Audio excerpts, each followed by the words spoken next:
Okay, so everybody is fine now. So shall we start recording? Professor Manju, you can start now. Right.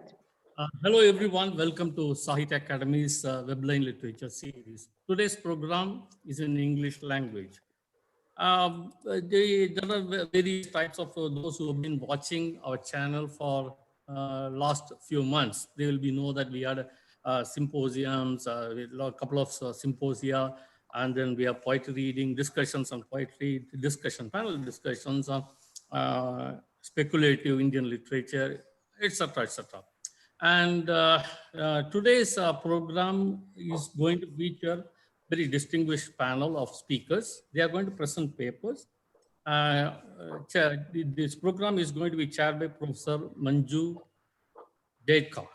And the topic for today's discussion is Diasporic Indian English Literature.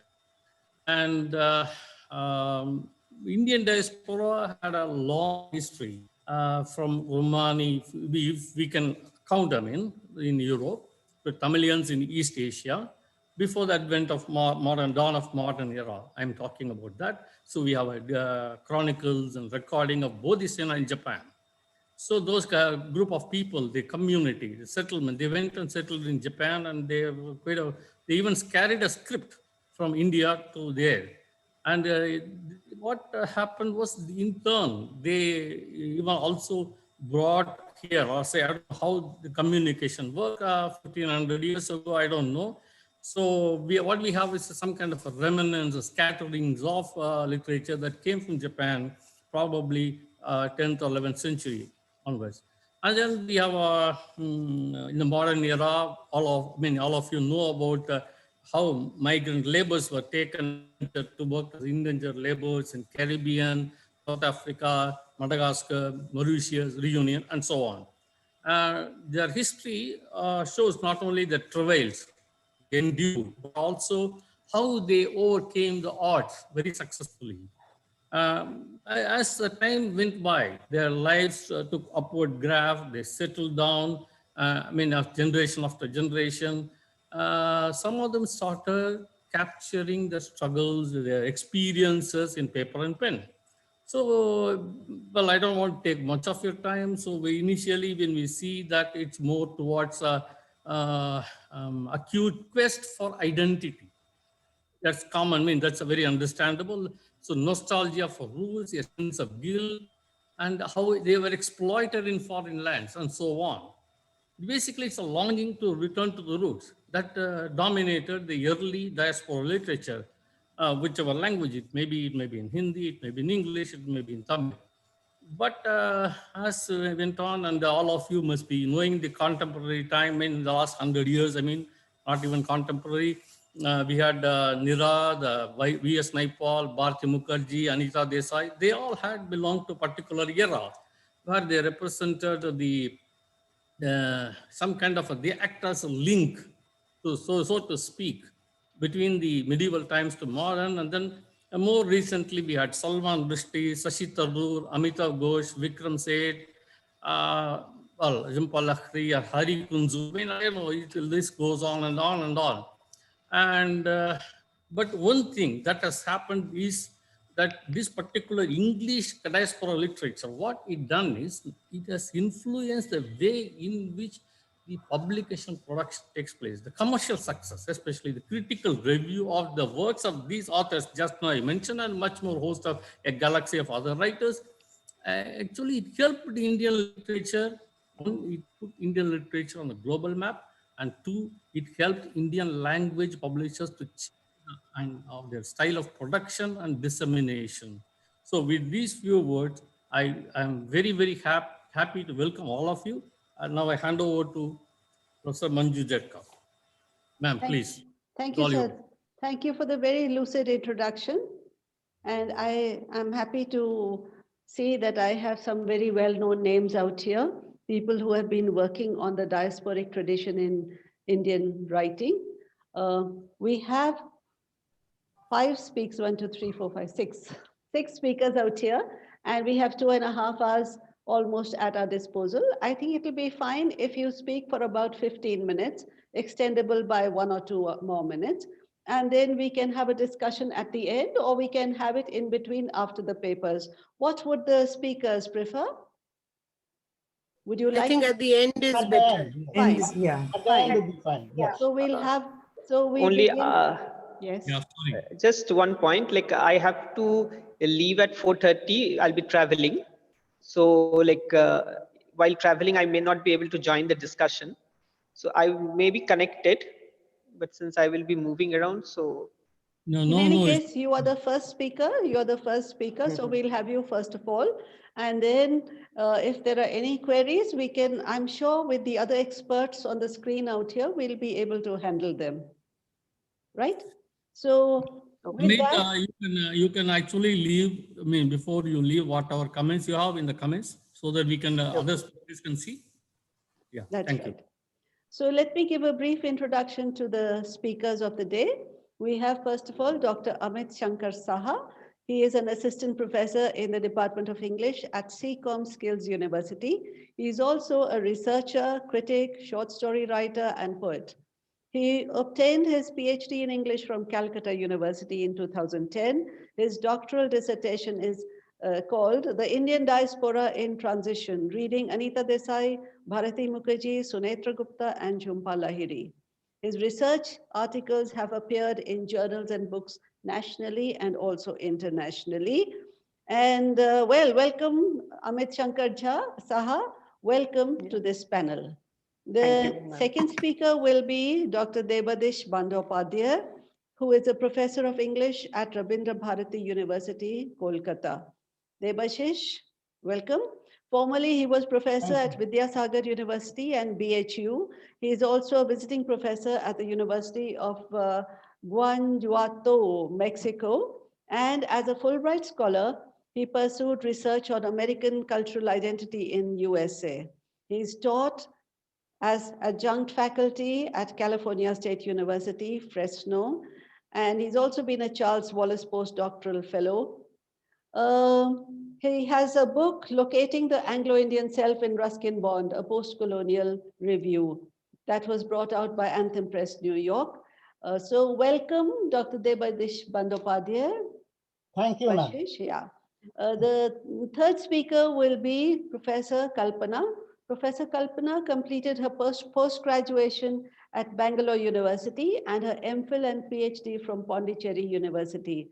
As a recipient of the Shastri Indo-Canadian Institute's Graduate Research Award in 1994, she was affiliated to the University of Alberta in Edmonton, Canada, and there she was mentored by none other than Professor Stephen Sliman, whose name we are so familiar with. She received her doctorate in 1996 for her thesis on Alice Munro and Shashi Deshpande, and she has several awards.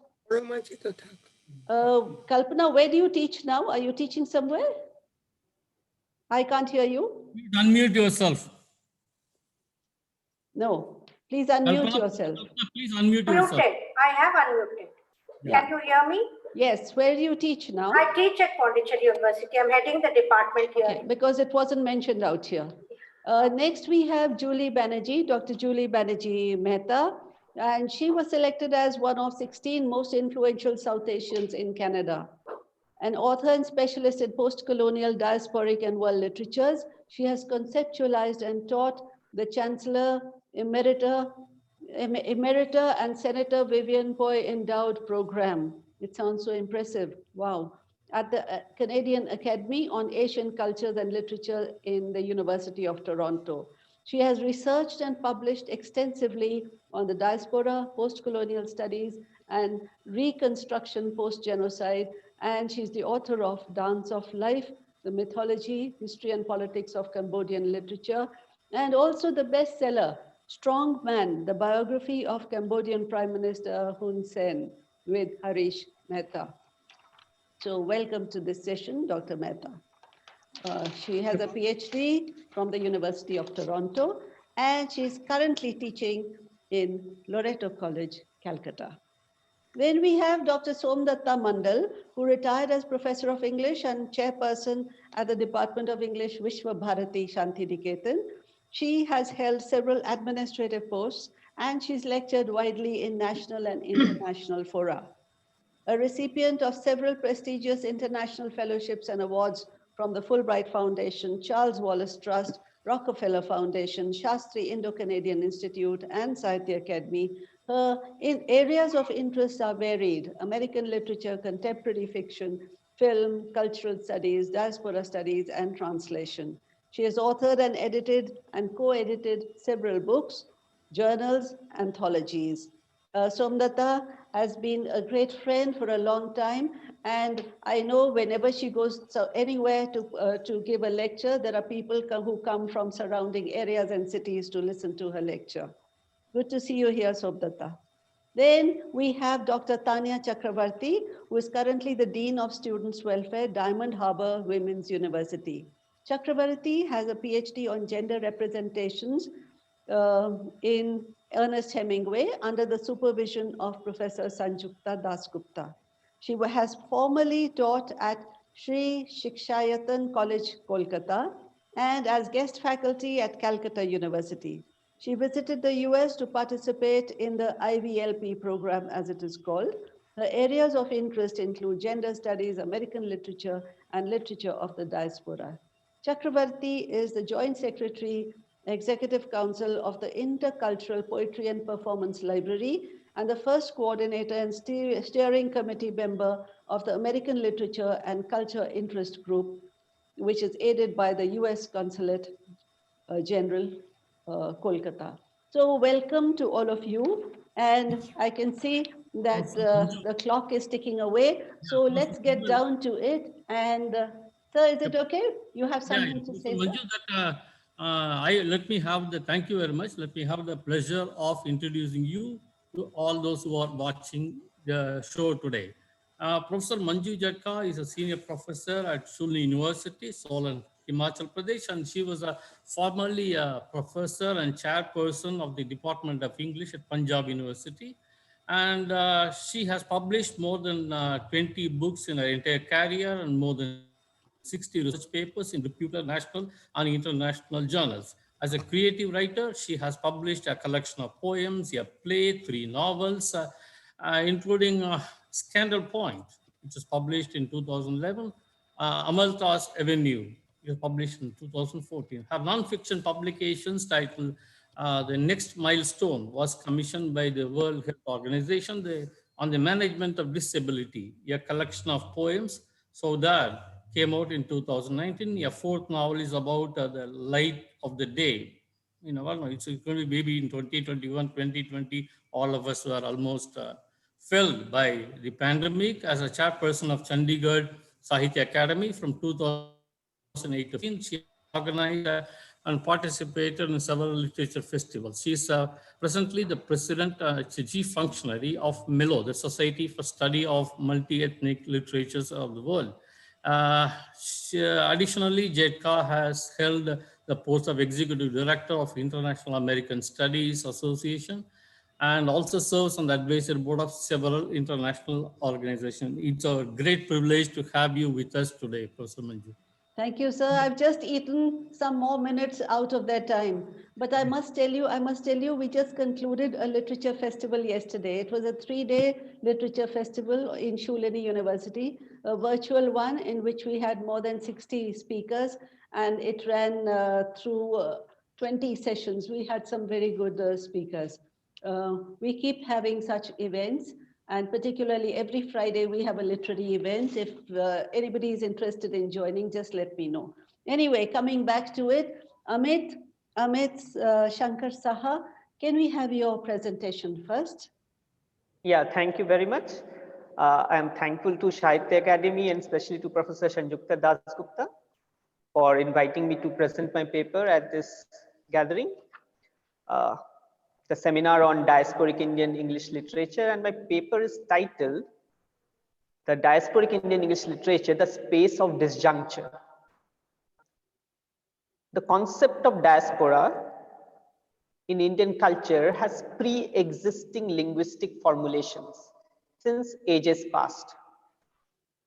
India is a land of migrations, just it was mentioned a little while ago also, both to and fro.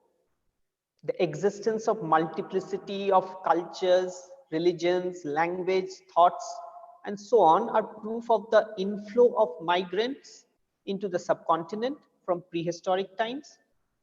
And so has been the outflow of migrants from the Indian landmass to places like Java, Sumatra, Borneo, just to name a few, since ancient times. Hence, India, long before the advent of theories of diaspora and all, had devised its own linguistic formulations to appropriate the state of being displaced. A vernacular term like Desh does not stand for any country as such, but essentially one's village or place of origin or original home, which may be within the same nation state as defined by modern nomenclature of political unity. Similarly, a term like Paschim does not essentially mean the Occident, that is Europe. It just means the western part of the country of India.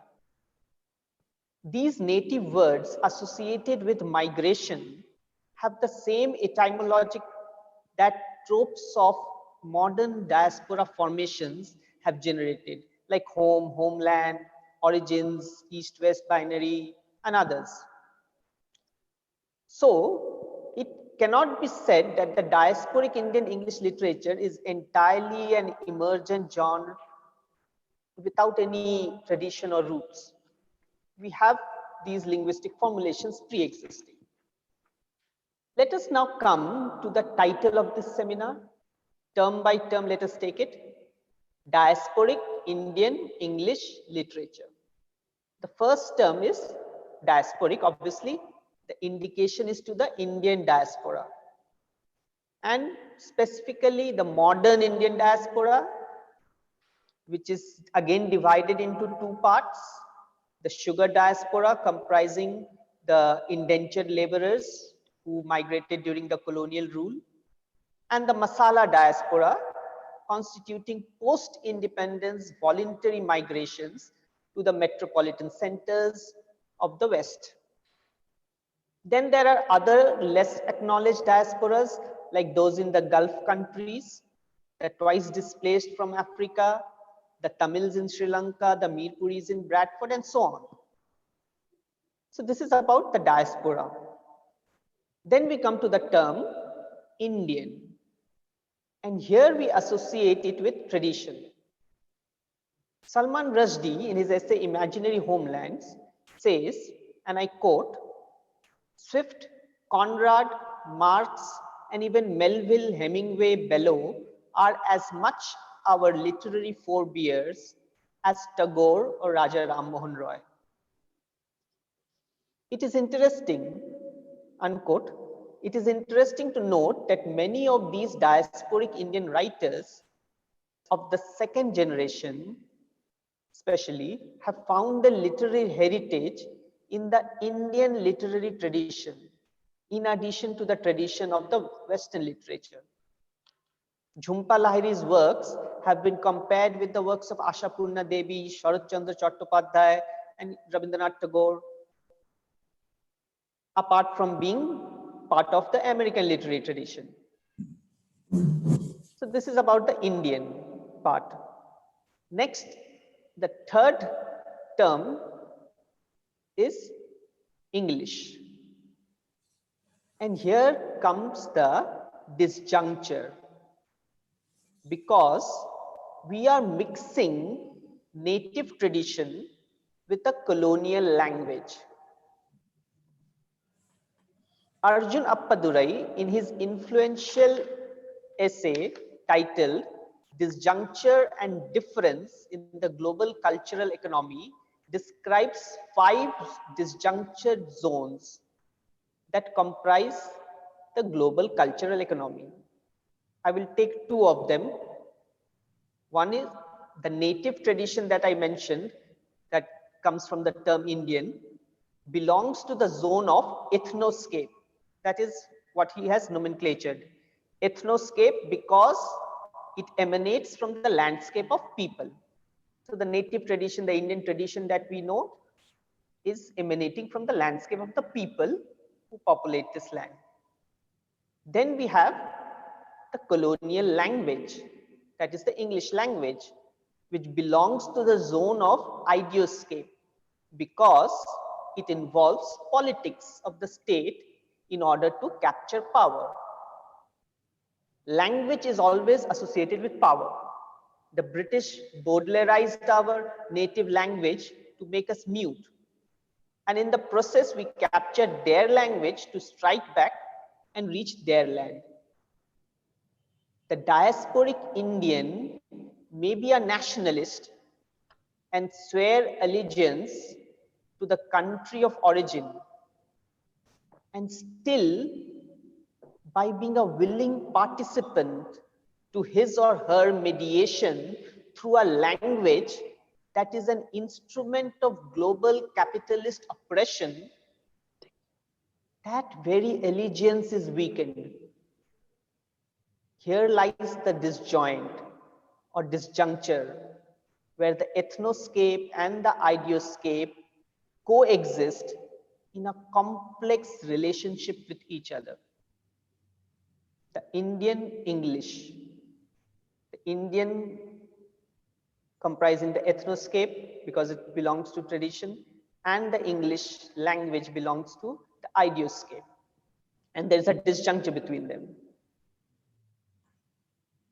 And these complex notations of scenes of dual territoriality or in the theories of diaspora, these are in themselves in disjoint because there are scenes of dual territoriality which Sudesh Mishra mentions, and then he also mentions the scene of lateral connectivity.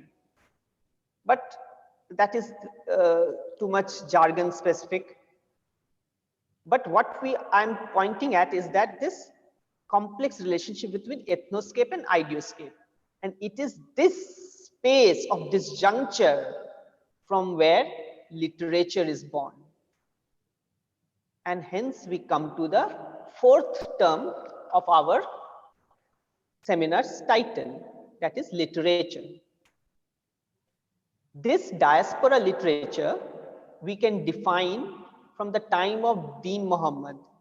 This diaspora, modern Indian diasporic English literature, we can define from the time of Deen Muhammad to the time of Jhumpa Lahiri, which is like contemporary. It is interesting to note that the history of diasporic Indian writing is as old as the modern Indian diaspora. In fact, the first Indian writing in English, creative writing, is credited to Deen Muhammad. His book Travels of Deen Muhammad was published in 1794. This book predates by 40 years the first English text written by an Indian residing in India, and that was Kailash Chandra Dutt's A Journal of 48 Hours of the year 1945, which was published in 1835. So almost 41 years. Both these texts, like in the earlier symposium on 2nd February of Sahitya Akademi, both these texts were mentioned by the speaker, Dr. Gargi Tolapatra, when the discussion was on the origins of Indian English literature. But to come back to the diaspora literature is generated by a particular kind of awareness known as diaspora consciousness, which, according to Sudesh Mishra, is an intellectualization of an existential condition. Even though diaspora studies is culture specific, and existentialism, as we know, is a philosophy which involves macro narratives, I believe, particularly in the case of the modern Indian diaspora, Mishra's equation works because, as at the start I said, the linguistic formulations of diaspora studies already existed in India's native terminologies, like I mentioned, Desh and Paschim. Moreover, concepts like Indian woman going to the in-laws' place to live after marriage gives us a prototype of the diaspora. We have seen in, say, Jhumpa Lahiri's namesake, Oshima going to live with her husband in the West. So that was the prototype of diaspora. When in, say, Ashapurna Devi's, when Shottavati comes to live with her husband from the village to Kolkata, it has the same existential crisis we see. But obviously, the trajectory of the modern Indian diaspora and its theorization has archival specificity. And here I am not trying to attempt to generalize the particular situation with a universal pen. Okay, just pointing out the similarity. But as I said, there is a disjuncture from where this literature emanates. A few illustrations with the point. I'm taking the example from Anil Desai's novel Bye Bye Blackbird, which was one of the earliest post-independence diasporic works of fiction. Here we see the protagonist Dave living in England in the 60s, argues with his friend Adit that he would not like to stay in a racist England.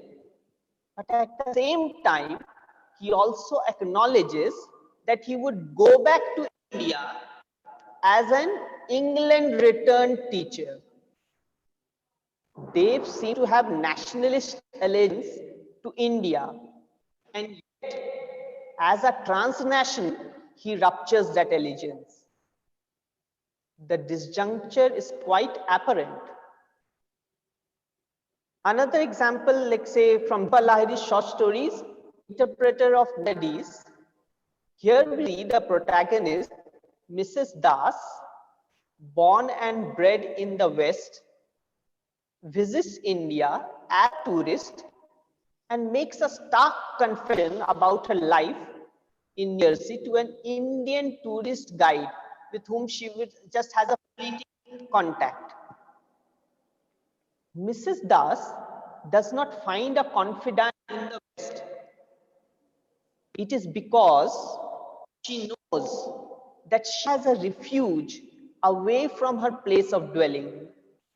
And these two places are not in continuum, but in disjoint.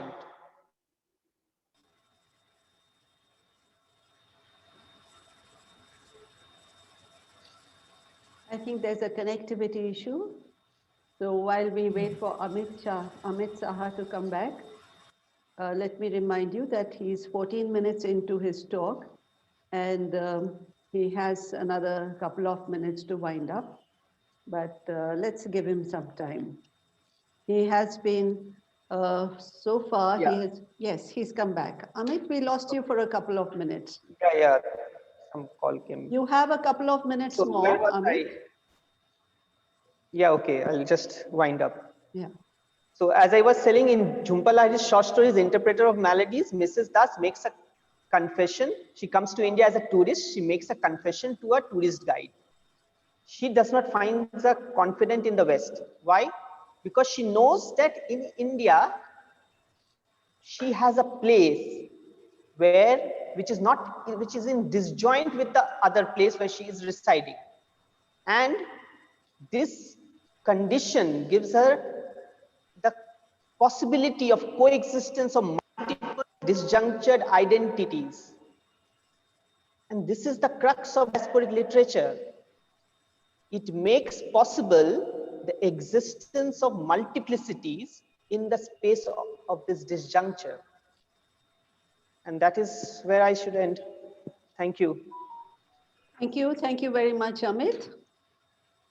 We appreciate that you ended your paper well in time.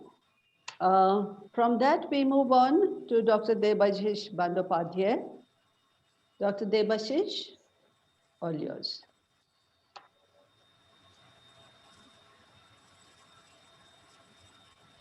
Thank you, ma'am.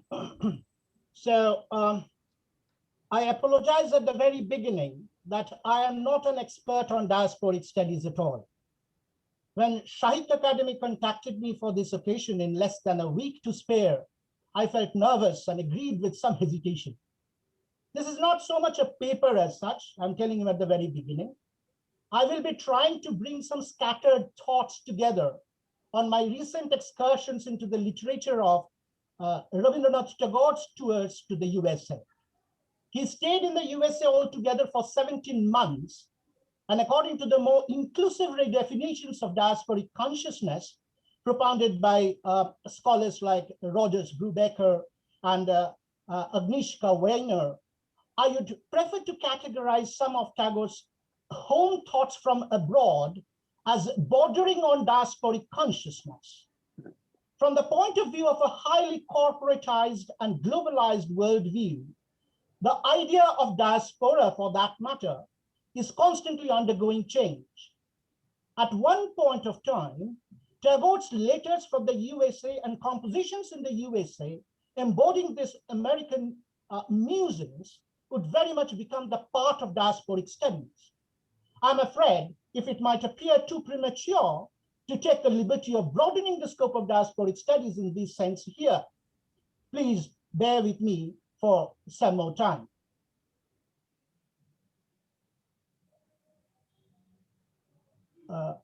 I would like to cogitate on Rabindranath Tagore's impression of small town and rural America in the first decade of the 20th century as a sort of diasporic perspectival experience.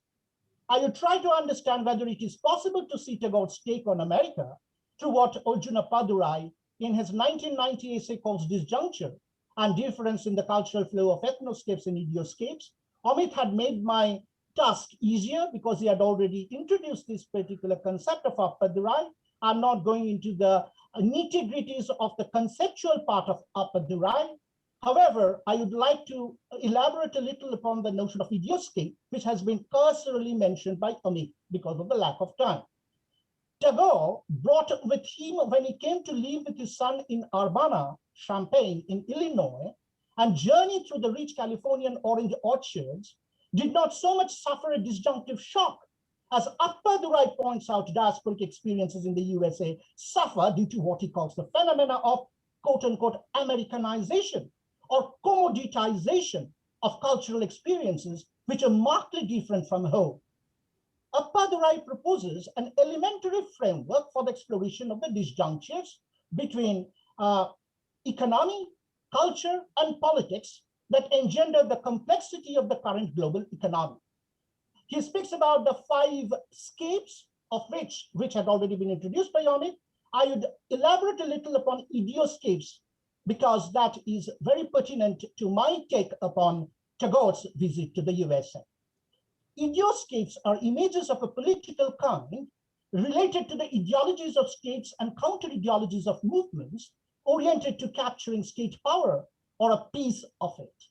These idioscapes are composed of the Enlightenment worldview, which consists of a concatenation of ideas, terms, and images, including freedom, welfare, rights, sovereignty, and the master term democracy. The master narrative of enlightenment in its differential diasporic avatars involve problems of both a semantic and a pragmatic nature.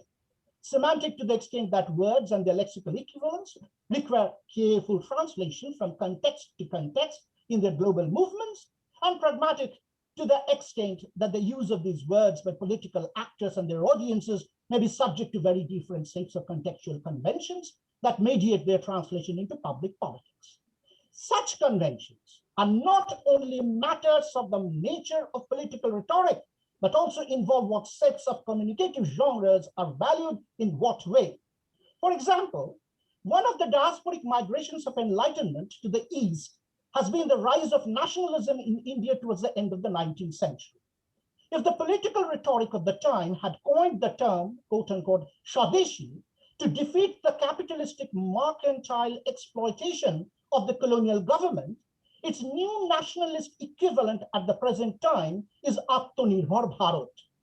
The connotations of the two coinages, however, differ significantly in terms of their pragmatic chronotropic implications relevant to different kinds of nationalisms.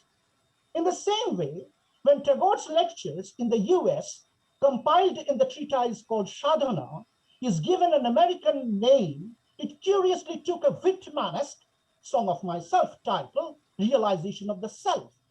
The political gulf that divides the implications of Swadeshi and Atmanirbhar Bharat, however, is more pronounced than the difference between what Tagore meant by sadhana and Whitman's transcendentalist intuition of the soul in quote-unquote myself. A differential analysis of the two diasporic conversions, one of an Enlightenment offshoot in a diachronic historical context in India, and the other an Indian spiritual emigrant to America, tells us that the idioscapic distortion in the former stands in contrast to almost a smooth indigenization in case of the latter. It might not sound an absurd proposition to read this phenomenon as an allegory of the relatively easy transaction between Tagore's feelings in Bolpur and that in Arbana, which I will be discussing a little further on. Perhaps Tagore's diasporic experience in America is not what I would say exotic as the perceptions of the political history of India spanning a century from Swadeshi to Atmanirbhar Bharat is. Had Tagore lived through this latter phase of Indian history, he could have felt a greater shock than the kind of disagreement his feelings might have suffered during his sojourn in the US. In fact, the characteristics of diasporic experience depend on variables of time and space in a chronotopic construction, so much that if one of the factors is kept constant while the other is altered, the subject's generational experiences alter likewise. Of course, the factor of space here is more a geographical space uninterrupted by political inscriptions of borders and frontiers. That is to say, a Punjabi Hindu living in West Punjab before the partition was considered an Indian native of the place, while post-partition, if he continued to stay on in the same place, he could well have been ironically defined as a first-generation diasporic. Or for that matter, if a Mexican living in Monterrey wished to stay on in the same place after the Treaty of Guadalupe in January 1847, he could as well be known as a diasporic Mexican in the US. Irrespective of such political eventualities, problematizing the definition of diaspora, we would like to consider, for the sake of convenience, geographical terrains infected only by time and domestic politics rather than international political realignments of state borders for our understanding of the difference in cultural mutations across time inside a country and cultural flows across nations and geographical spaces in time and across times. Even then, Appadurai's notion of idioscapic formulation of diaspora does not remain less problematic. Tagore's stay in Arbana in 1912 and 13 could then be looked upon, if possible, a less diasporic experience than the difference in the two experiences in case he had lived in Bolpur in 1921 and had outlived his age to remain present in the same place in the days of dogmatic ethno-religious nationalism in 2021. In fact, Americanization, for that matter, is not a homogeneous concept as much as it is marked by varying time and space. The cultural and psychogeographical experience of a common American in a big American city, in contrast to his experience in a US small town or countryside at a particular moment, is as much different from each other as alluded to by Allen Ginsberg, when almost in a surreal conjuration, he nostalgically pines for the romantic days of Walt Whitman in a supermarket in California. The chronotopic markers of landscape experiences perhaps became gradually more prominent for Indian diasporic sensibilities in the US since World War I and II. The psychogeographical correlations between experiences gathered by an Indian in small-town India vis-a-vis a small-town America were considerable before the changes wrought by globalization in the third world became intensely perceptible. The disjunctures modeled on Appadurai's network of five scapes do not characterize the diasporic sensibility of an Indian traveling from, say, Mumbai to small town Fresno or Clovis, as Manju had actually gone to Fresno, she knows it better, in California during postmodern days of late capitalism.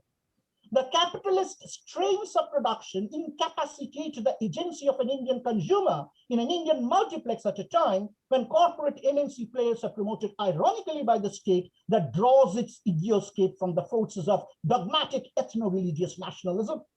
If it is possible to explain such apparently paradoxical politico-economic developments in Appadurai's terms as indigenization or transnational capitalist idioscapes in a manner European Enlightenment ideologists' diasporic Indian version enjoyed nurturance during Indian nationalism at the end of the 19th and early 20th century, the distinctive religious underpinnings of the former makes the indigenizing process more crooked than the assimilation of a secular ideological European American construct in the context of a relatively secular anti-colonial movement during the time of Tagore. During Tagore's first visit to the US in 1912-13, his rather anti-nationalist persuasions and monotheistic Brahmo convictions corresponded well with the transnational diasporic cultural milieu and the Unitarian Church's worldview prevalent in Urbana.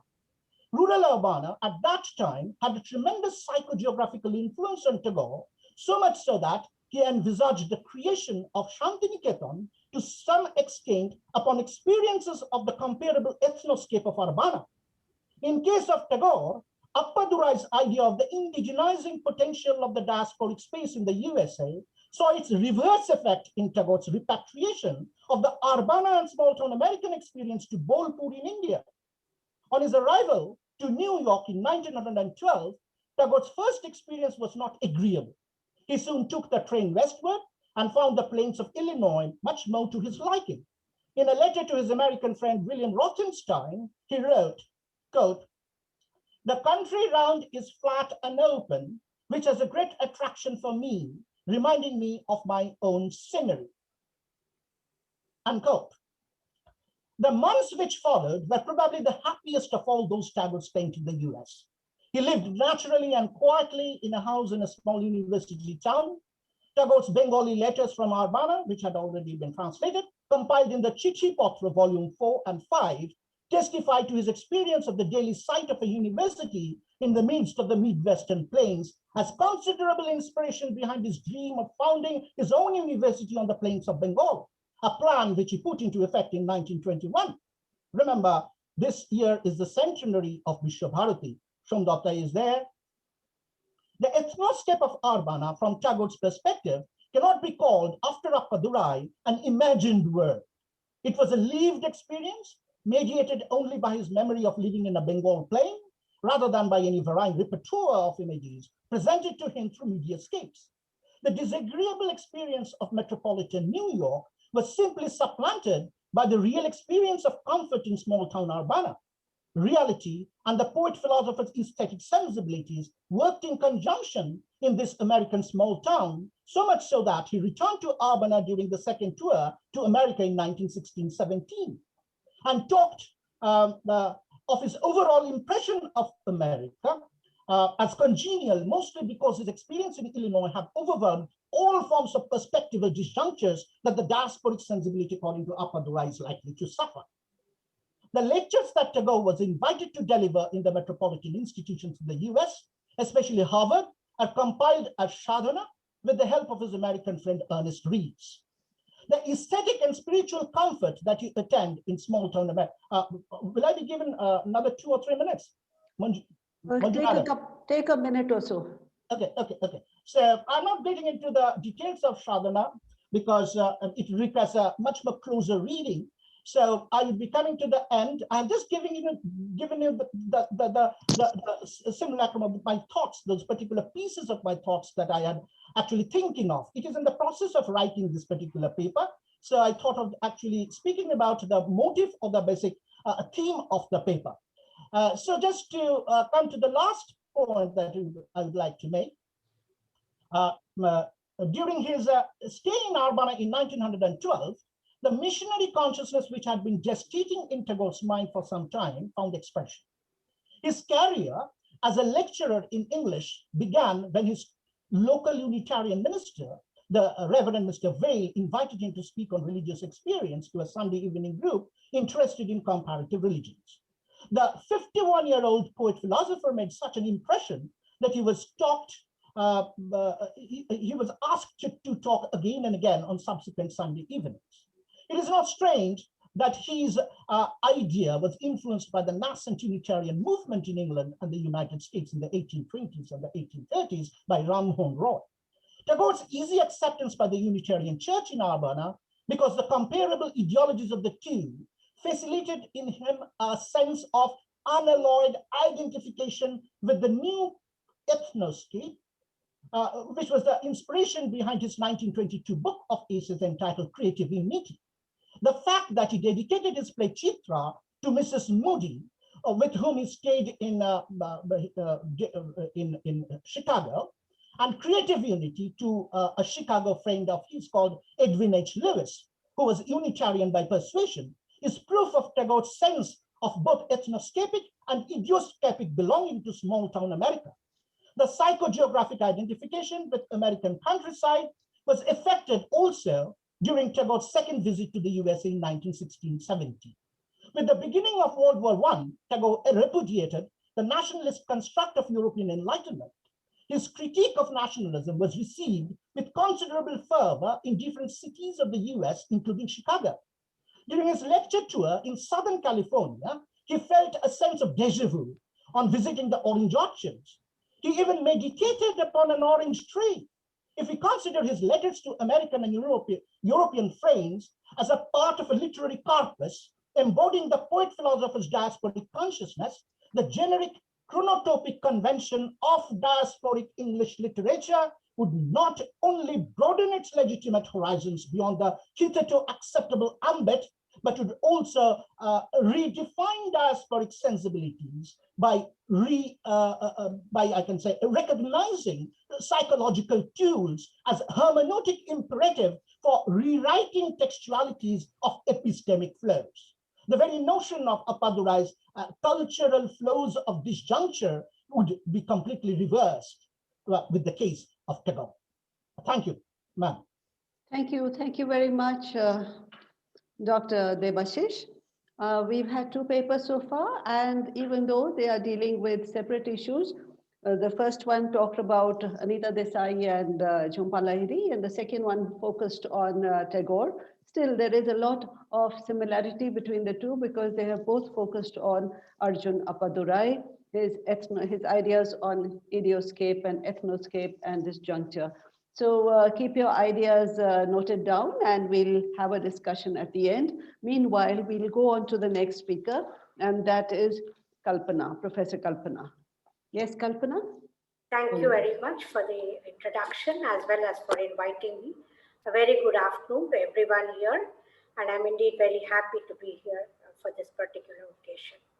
I just wanted to ask, can I use a PPT? Yeah. Yes, you may. Share the screen. You can share the screen. You'll have to share your screen. Yeah, I will just try that. I don't use Zoom generally, so I'm not very familiar with it. The process is more or less the same. Okay. Go to the bottom, share screen, and show your PPT.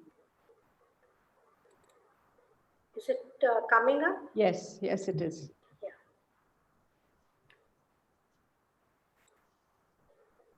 Okay. So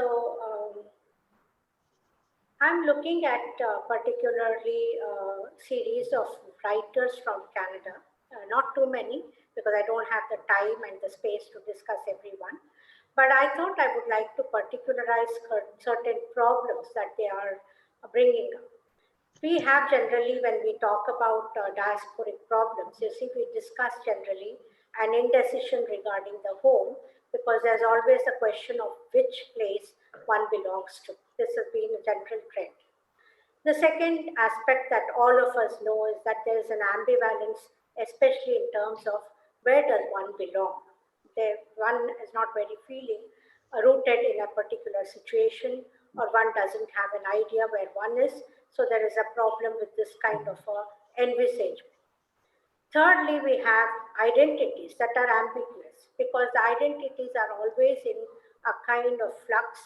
And most often people who come from a diasporic background are unsure where they should actually place their identities.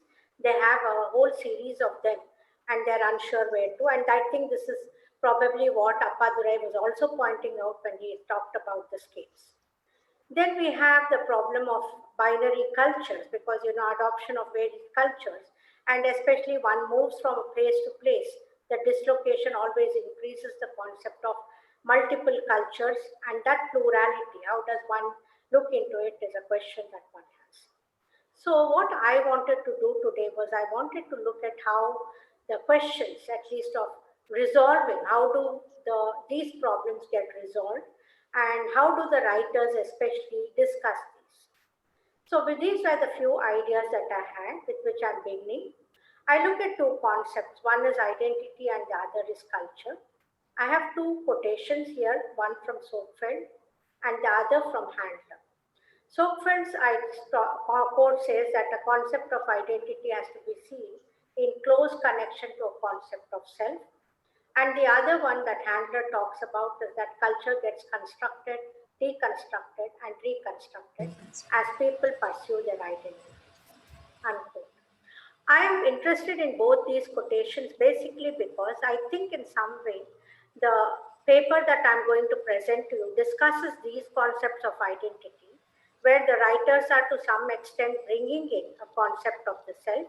Similarly, they're also constructing, deconstructing, and reconstructing their identities in different ways by which probably they are trying to explain what they mean by their existence. I'm not so sure whether all of them, when they try to do this, are victorious in the attempt that they do, or whether they have been able to get over and get a proper stable identity. But there is an attempt. That's what I wanted to discuss. Now, what are the strategies of constructions that they do?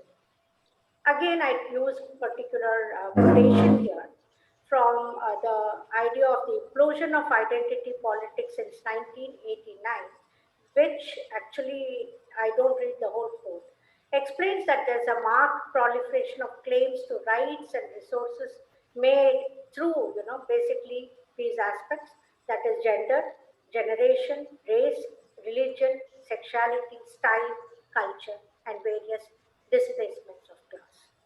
Now, why is it that we are looking at this? Is because I do think that even in a place like a diasporic community, most of the time writers are tackling innumerable problems. It's not just a question of two homes or two cultures. It is much more than that. It is also a question of where one belongs, what class one belongs, what is the gender dimensions, how does one get across it.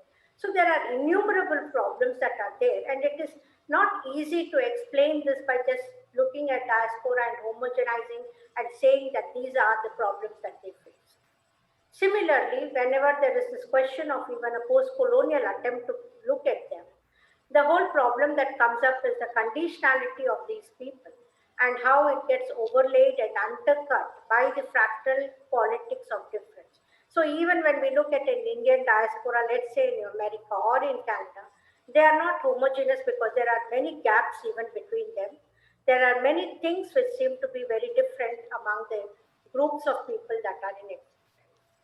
So we have to keep this in our background, because unless we think about that or we critically attempt to look at this, we may not be able to question the other things that we are discussing. Now, this is the first part of the paper, and my attempt was here to outline few Indian-Canadian writers and depict how the diasporic problems that were mentioned earlier are brought in by these people. And then the second is to explain how issues of identity and culture are involved. In this position, I looked at a couple of writers. I chose first Uma Parmeshwaran. Uma Parmeshwaran was one of the first few diasporic Canadian writers who cropped up.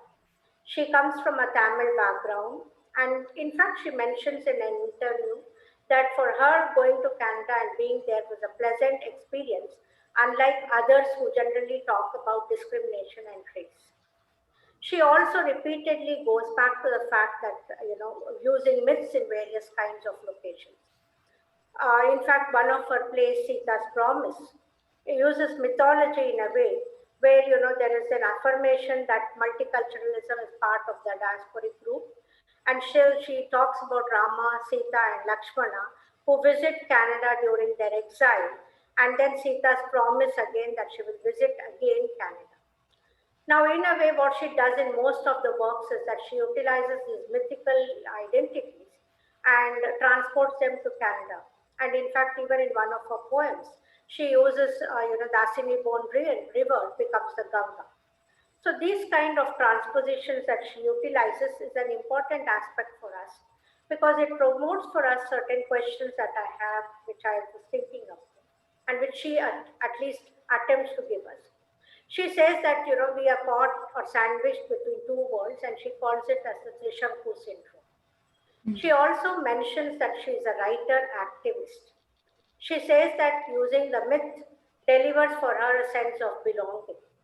She also talks about how there is a crisis of culture when people are abroad and they do not recognize the importance of their own cultures. So these are some of the points that she utilizes in her book. Then she also discusses, as I already told you, where in the place where she exists, she brings in imaginary homelands through most of her works. As I said, again, I'm not delving into each of the works because I do not have the time, but these are many of the things that come up in almost every work of hers. The second writer that I wanted to talk to you was Anita Rao Badami, who is, upcoming writer and who has been quite established in the recent years. And again, Anita Rao Badami comes from a background of coming from, a country where she's grown up here in a very blended atmosphere. Even though she's a South Indian, she mentions that most of her life was spent in North India. She also comes from a background where people are from the railways, and so she says, since her family was from, her father was in the railways, they moved around a lot. So she's very used to the movement as such. But again, her works interestingly discuss these aspects of family-oriented situations where the family is of the key idea. There are lots of dislocations, people moving in and around in most of her works. Patriarchy and gender play a big role in most of the works. She has a number of points with regard to generational gaps. And in fact, especially the mother and daughter relationships are very much discussed in her works. And her novels are, of course, quite women-centric. She also has this question of the ordinariness of life, and she explains in an interview that the ordinariness of life is something that she sees as being heroic. So she says that I'm not reading the whole quote there. She mentions that I find just ordinary people very heroic because they seem to go around the business of living, and that by itself for her is an act of heroism.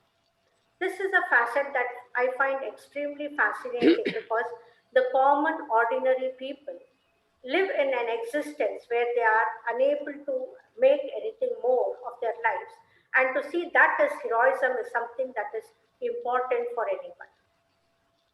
The third writer that I looked at is Rupi Kaur. Now, this writer has been a writer who's dismissed by literary circles simply because people think that she's not a very prominent writer who writes simplistic writing, and they think that she's an Instagram, fantasy. She is not talked about as being very important by many writers. People think that the kind of writing she does is rather, like just mentioning something that you are doing as a direct talk to somebody else. But she has become a sensation. And in fact, she's such a sensation that quite a few people are now discussing her. And the reason why Kaur becomes important for her, us at least, especially for us, is that the fact is that she's moved away from the other two women writers that we looked at earlier. She doesn't talk about discrimination, about racism, about culture. Her point is that she wants to be very, very simple in her writing. She wants to be direct. She wants, in some way, love to be discussed. She doesn't want anything to be said in a subtle way.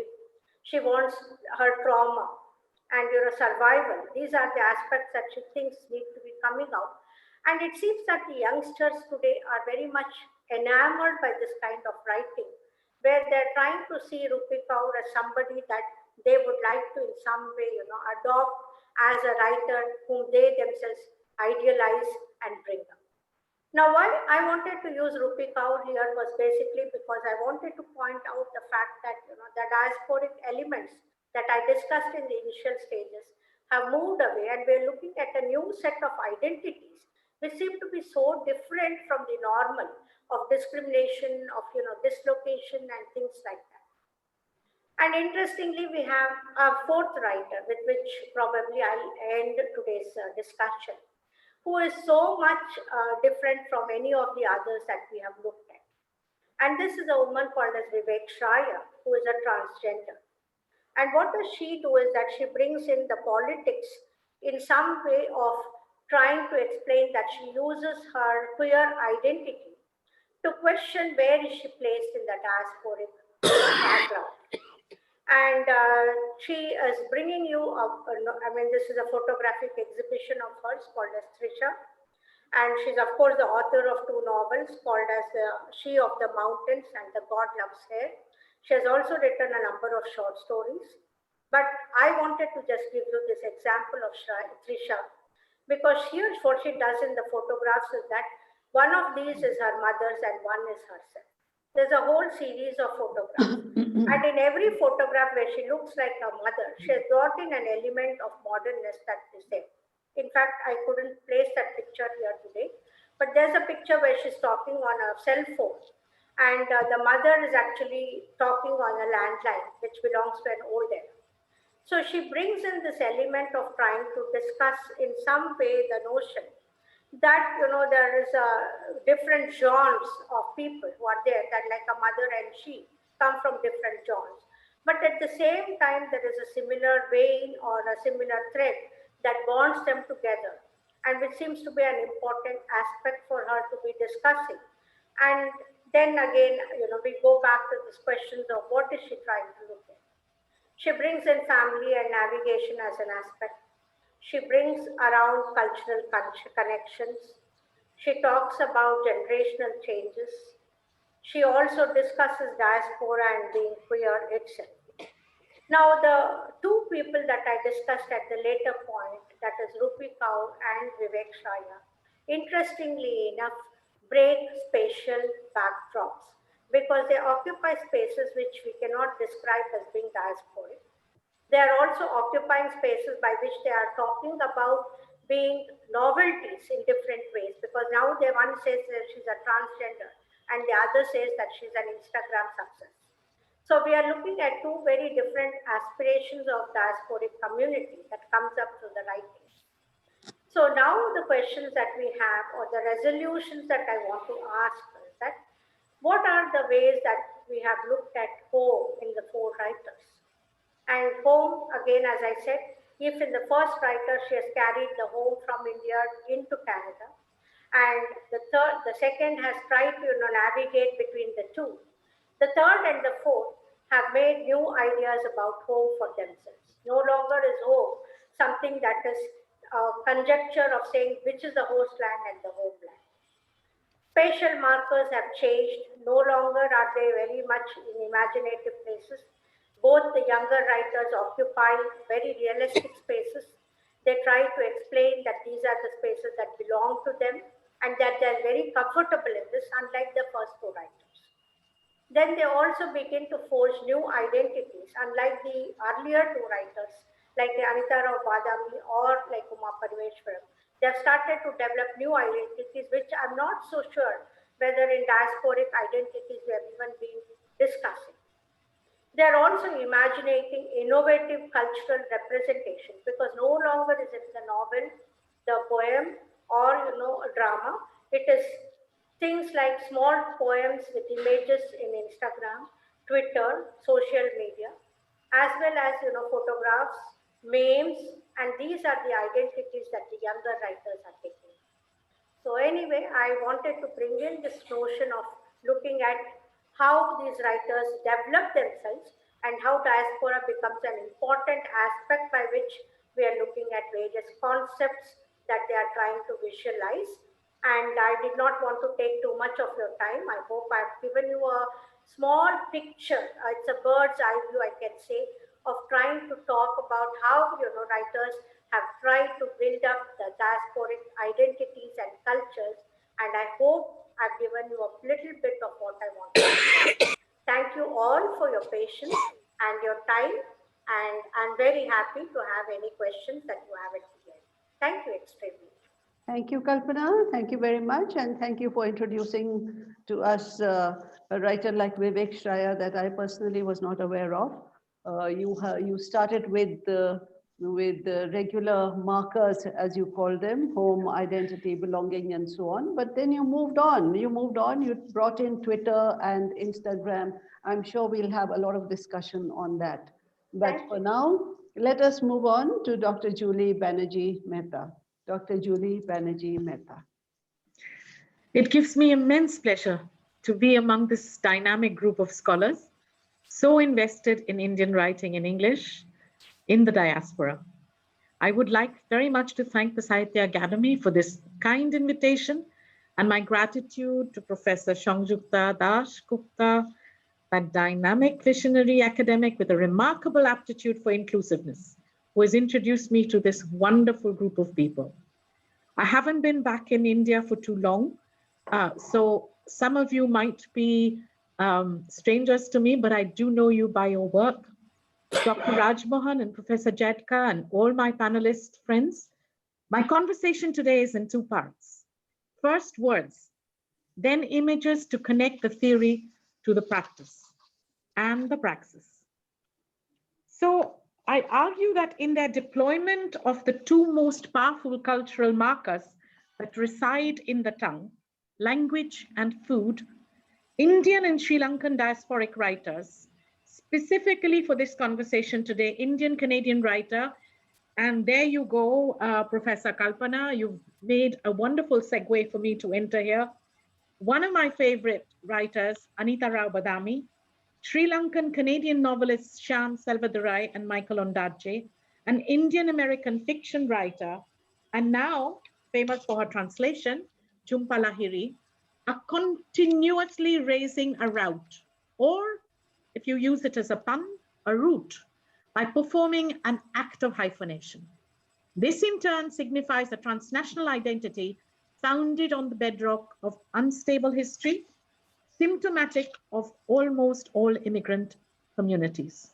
My intent in this conversation is to confront the multiplicity of hybridities that frequently occur in a range of narratives by these diasporic Asian authors and interrogate their employment as a strategy by the authors to first decenter and destabilize any construct of a homogeneous post-colonial nation, second, to sabotage polarity, and finally, to prevent any one kind of knowledge from being accorded the most favored status. Acknowledging that the politics of hybridity is fiercely contested, with advocates, denouncers, and ambivalent lining up on all sides, I maintain that Gloria Anzaldúa, the writer of Borderlands, is onto something when she points out that, and I quote, the fundamental question is how hybridity relates to power relations in the borderlands between difference. Is hybridity imposed or is it embraced? And who benefits? Is it reciprocal or one-sided? Does it enhance one group's power at the expense of another? And is the luxury of the privileged hybridity then? And does hybridity talk represent a much needed alternative to the binaries of center and periphery? I close quotes. I argue that in the hands of the diasporic writers, hybridity is often a tool skillfully utilized to force a conversation between the contested oppositional forces and from time to time to force the center of power to smell the tamarind chutney, though it may offend the unexposed white olfactory sense, or taste the fiery kimchi to understand that the Chinaman, the brown girl, the chutneyfied new entrants are here to stay, even to sully, muddy the pristine, sterile monocultural landscape of a beautiful, clean, white North America. The thoughts I share with you today is also part of a discursive continuum on how food is represented in the works of Asian Canadian diasporic writers as a trope for the secret domain of desire, raising community consciousness and demanding social justice, often implicating the American and Canadian states with insidious intent and evincing remarkable literary alacrity in a world of vanishing borders, which I have written about in several books: Edible Histories and Cultural Politics, The Food History of Canada, 2011, and Globalization Beyond Vanishing Borders. Asian North American diasporic writers have been infusing a new oeuvre into the North American literary canon. And though the seepage of Asian North American identity might be slow, like strong oolong tea, it is potent and irreversible. Celebrated writers like the Chinese-Canadian Judy Fong Bates, Indian, Trinidadian, British, Canadian Shani Mutu, Japanese-Canadian Joy Kogawa and Kerry Sakamoto all live in two worlds and embrace the hyphen, but with different approaches. They embed their narratives with resonant contextualities of imperialism and domination they had once encountered as colonial subjects, and which they must still endure, much in the way that Edward Said posits in Culture and Imperialism. I quote, "The power to narrate or to block other narratives from forming and emerging is very important to culture and imperialism and constitutes one of the main connections between these two." End quote. But what excites me most about this conversation with you today is the fact that many of these ideas and impulses began in the classroom conversations at the University of Toronto, where the lived realities of second and third generation diasporic Indian, Sri Lankan, and other Asian senior year undergrads were explored through the texts written by diasporic Asian Canadian writers.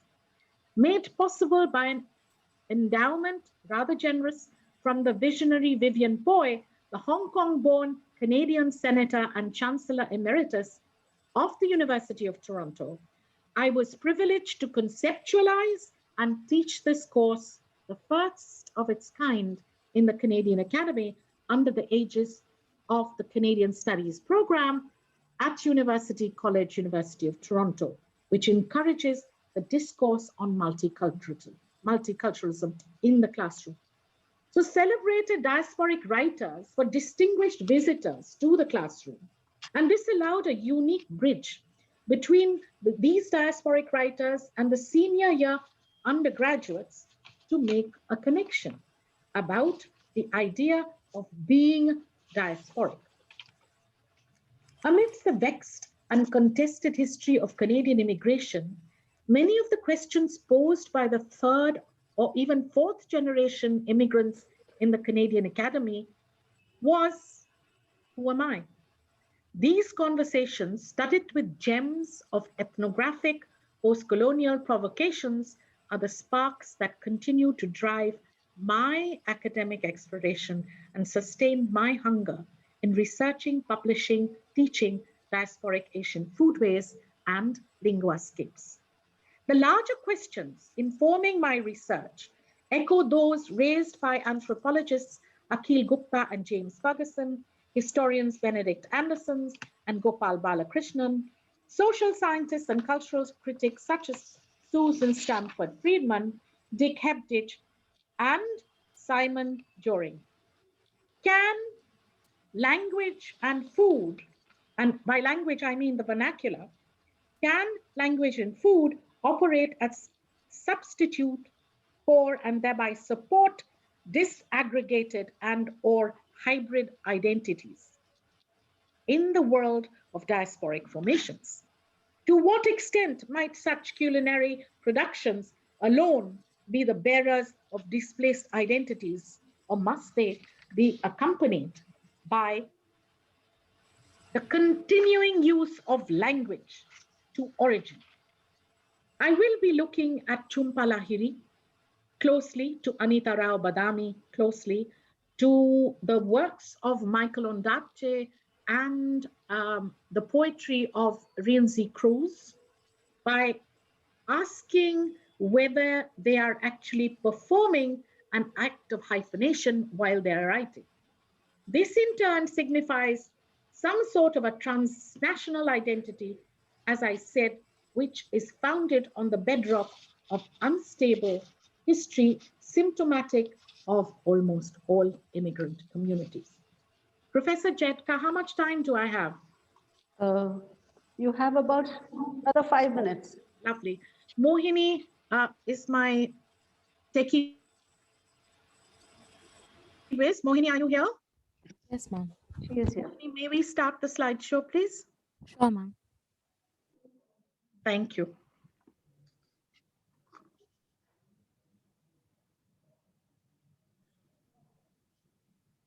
So what I really would like to share with you today is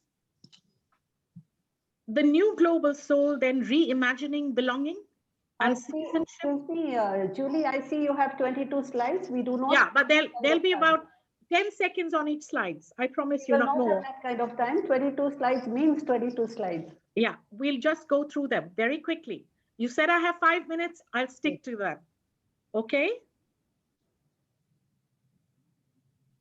So we are asking the question here, is the new global soul then reimagining belonging and citizenship by rebelling against epistemic violence, that is the language, the violence of how we learn, that is the language, and that is English, and cultural hegemony with the tongue. So the tongue becomes a site. Mohini, the next slide. Going back to Rushdie, expatriates, he says, are haunted by a sense of loss, and we try to reclaim, to look back, which is what all the authors, all the writers in the diaspora are generally trying to do. And we try to build these imaginary homelands as ideas of the mind. Next slide, please.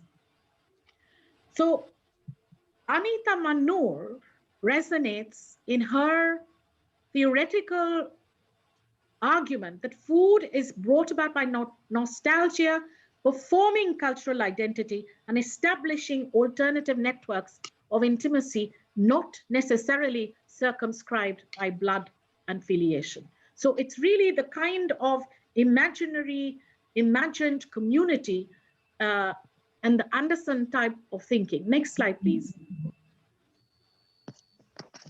So constructing the homeland or reconstructing and remembering the homeland, diasporics see their condition differently from the host country because their personal histories are constantly conflated with the history of the nation that they have left behind. So we will see what Ondaatje and Renzi Cruz, the two leading poets of the Sri Lankan hyphenated Canadian community are doing with their poetry. Next slide, please, Mohini. Next, we'll skip this. We just go on to the writers. Thank you.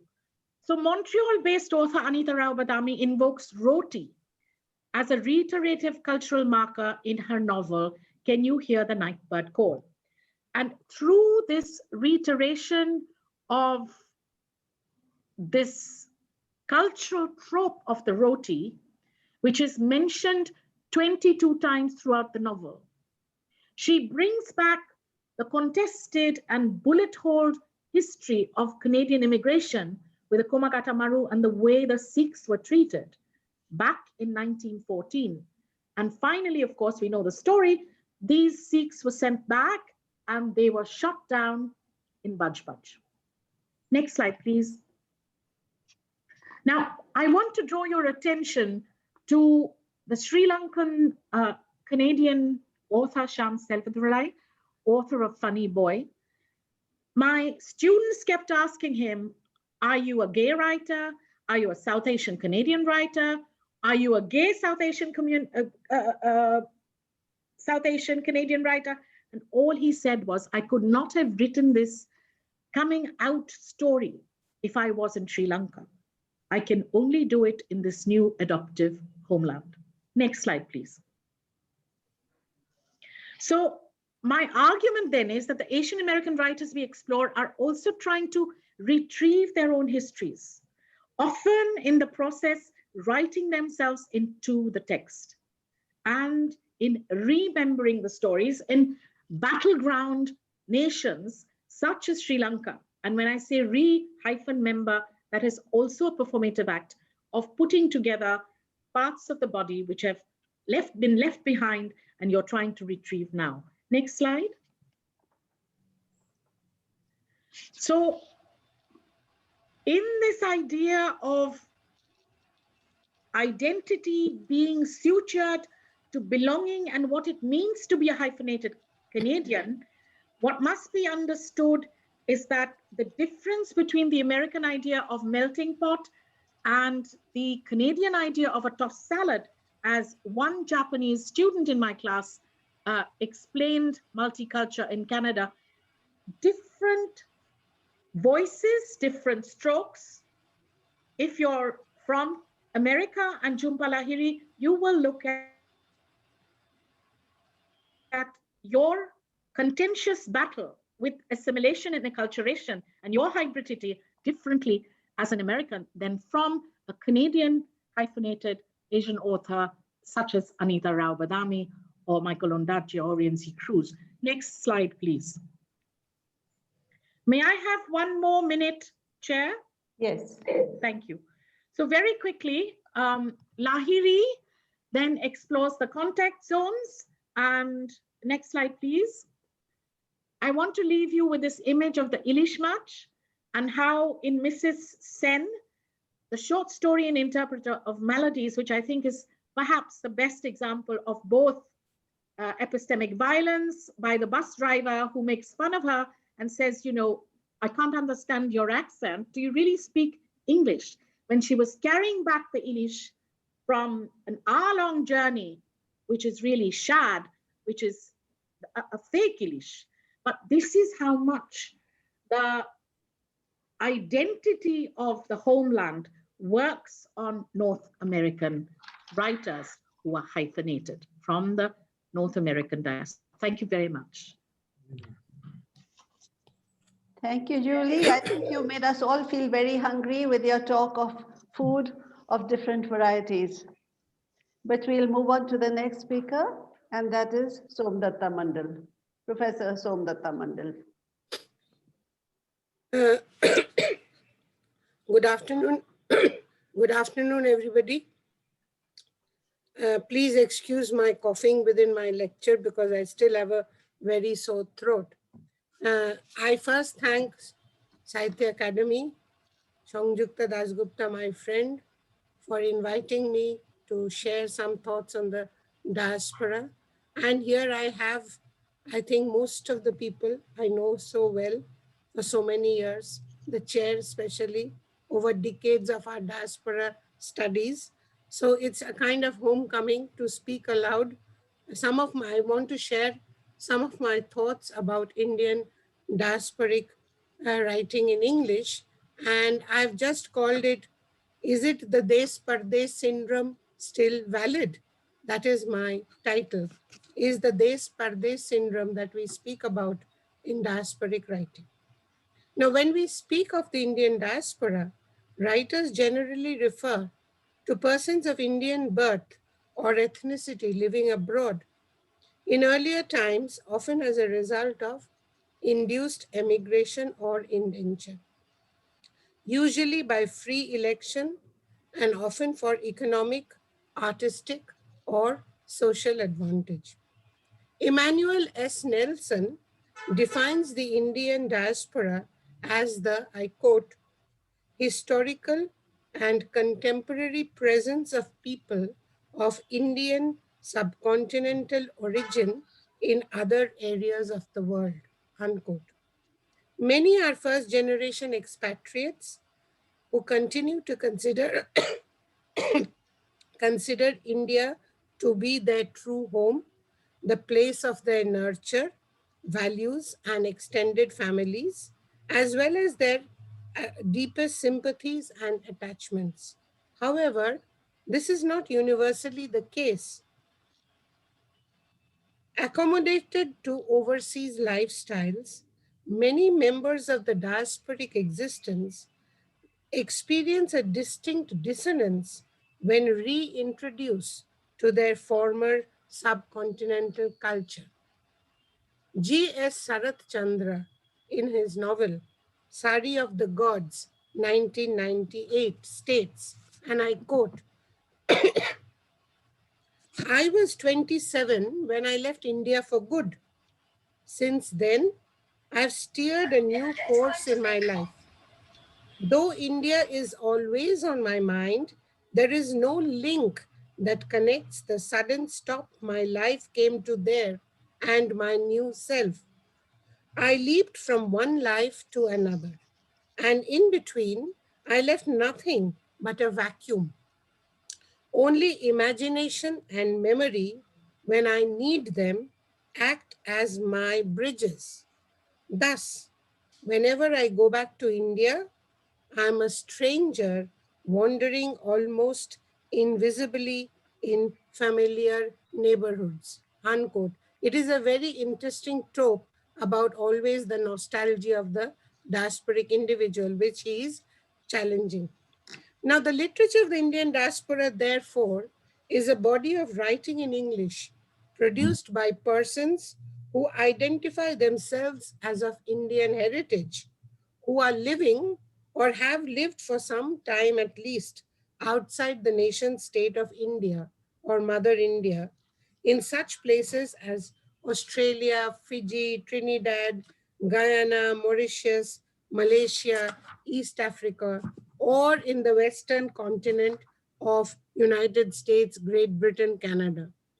Though the writing of the diasporic Indians is not new, it has of late raised complicated issues, which is the inward or talking point in post-colonial cultural and literary discourses.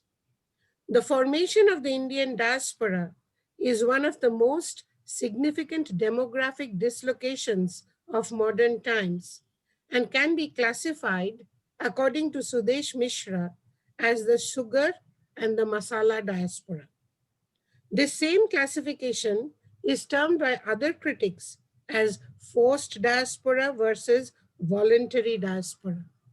Vinay Lal calls it diaspora of labor versus diaspora of longing.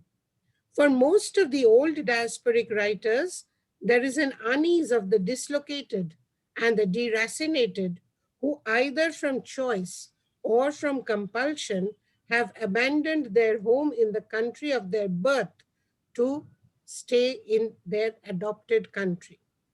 For instance, V.S. Naipaul, originally a third-generation immigrant from a branch of Dubes of a Brahmin village of Uttar Pradesh, who moved to Trinidad, expresses a sense of unease on the question of inheritance. And here, of course, you know I'm referring to his novel, The Way in the World, 1994. The first, second, or third generation writers who were migrants from compulsion, usually descendants of indentured laborers from India, sent to work in the various British colonial plantations. But for the migrants from choice, the situation is totally different. Usually upper middle class and cosmopolitan, these first and second generation writers live in a kind of cosmopolitan globalized world where the markers of their borderless state have often to be invented. Apart from the fictional example of Thamma, who is confused between the going and coming home from Dhaka in Amitav Ghosh's Shadow Lines, I am also reminded of a recent experience in an international flight where the plane was flying at about 30,000 feet height, and the screen in front of me had the image of the plane with an arrow over it that was constantly pointing towards Mecca, with the mileage notes in bold below it. This attempt at mooring oneself within the concept of a meta home, even in a borderless state of existence, is an important feature, I think, of contemporary diasporic writing. Academically speaking, the diasporic nature of Indian writing in English by the so-called voluntary diasporics once again has three visible sections. In the first category falls a writer like Bharati Mukherjee, who detested the idea of being called the immigrant writer and considered herself mainstream American. Simplistically, she saw expatriates resisting assimilation, immigrants welcoming it.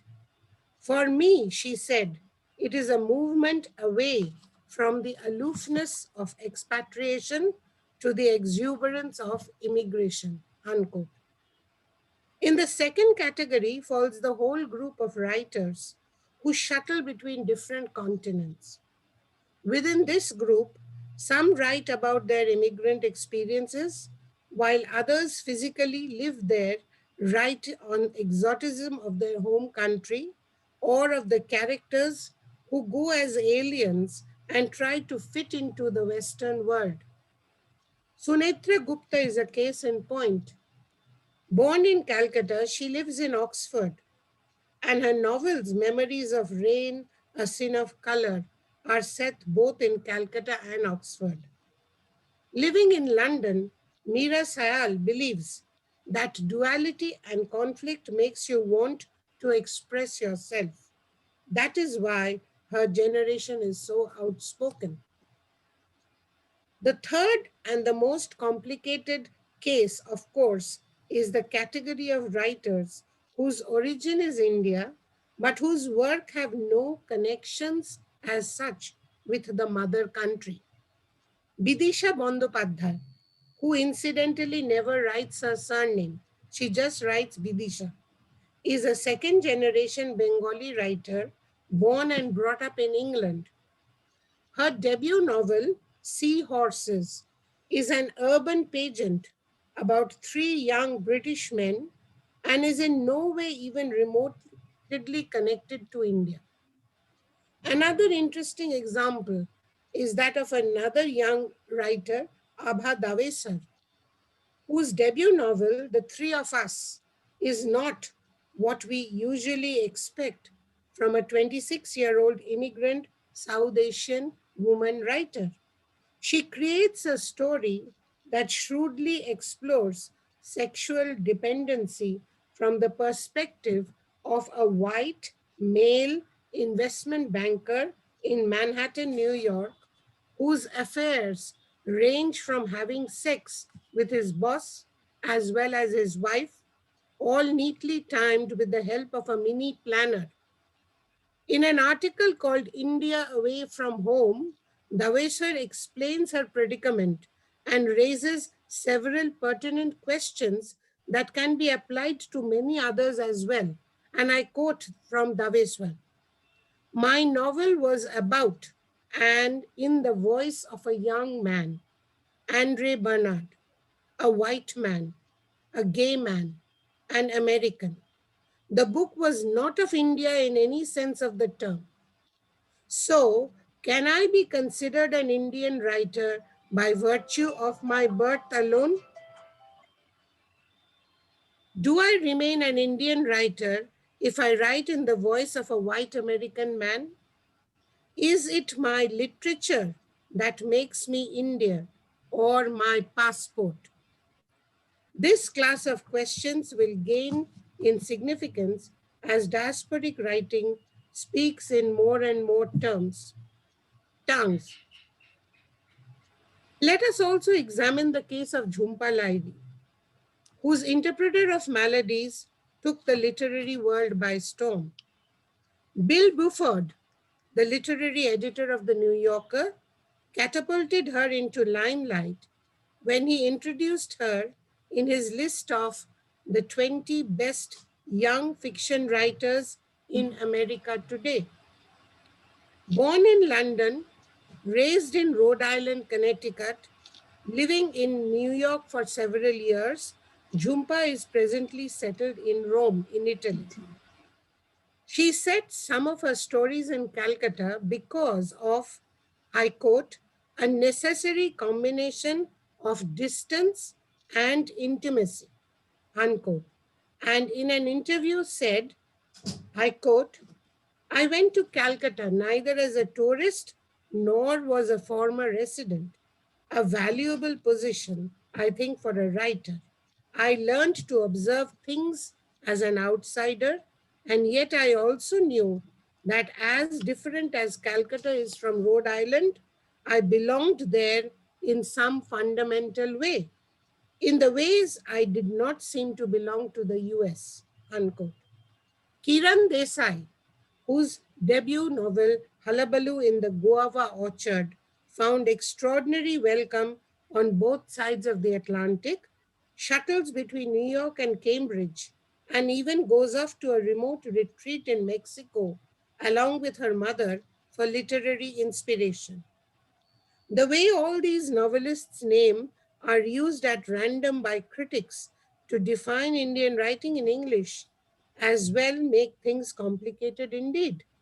Also, the question remains whether writers living outside India forfeit the right to comment on behalf of an entire nation or not. Living in diaspora means living in forced or voluntary exile, and living in exile usually leads to severe identity confusion and problem identification. Or many people have spoken on this, and I don't want to repeat myself. I wanted to quote from Shame from Salman Rushdie, and also what Rushdie has written in Imaginary Homelands. We all know that the position of the exile or immigrant is one of, quote within quotes, profound uncertainties. The diasporic person is at home neither in the West nor in India and is thus unhomed, according to Homi Bhabha. Thus, the concept and the interpretation of home becomes vital in all kinds of diasporic writing. So when diasporic writers try to reveal real or imagined worlds, is it obliged to deal in broken mirrors, Rushdie says, some of whose fragments have been lost?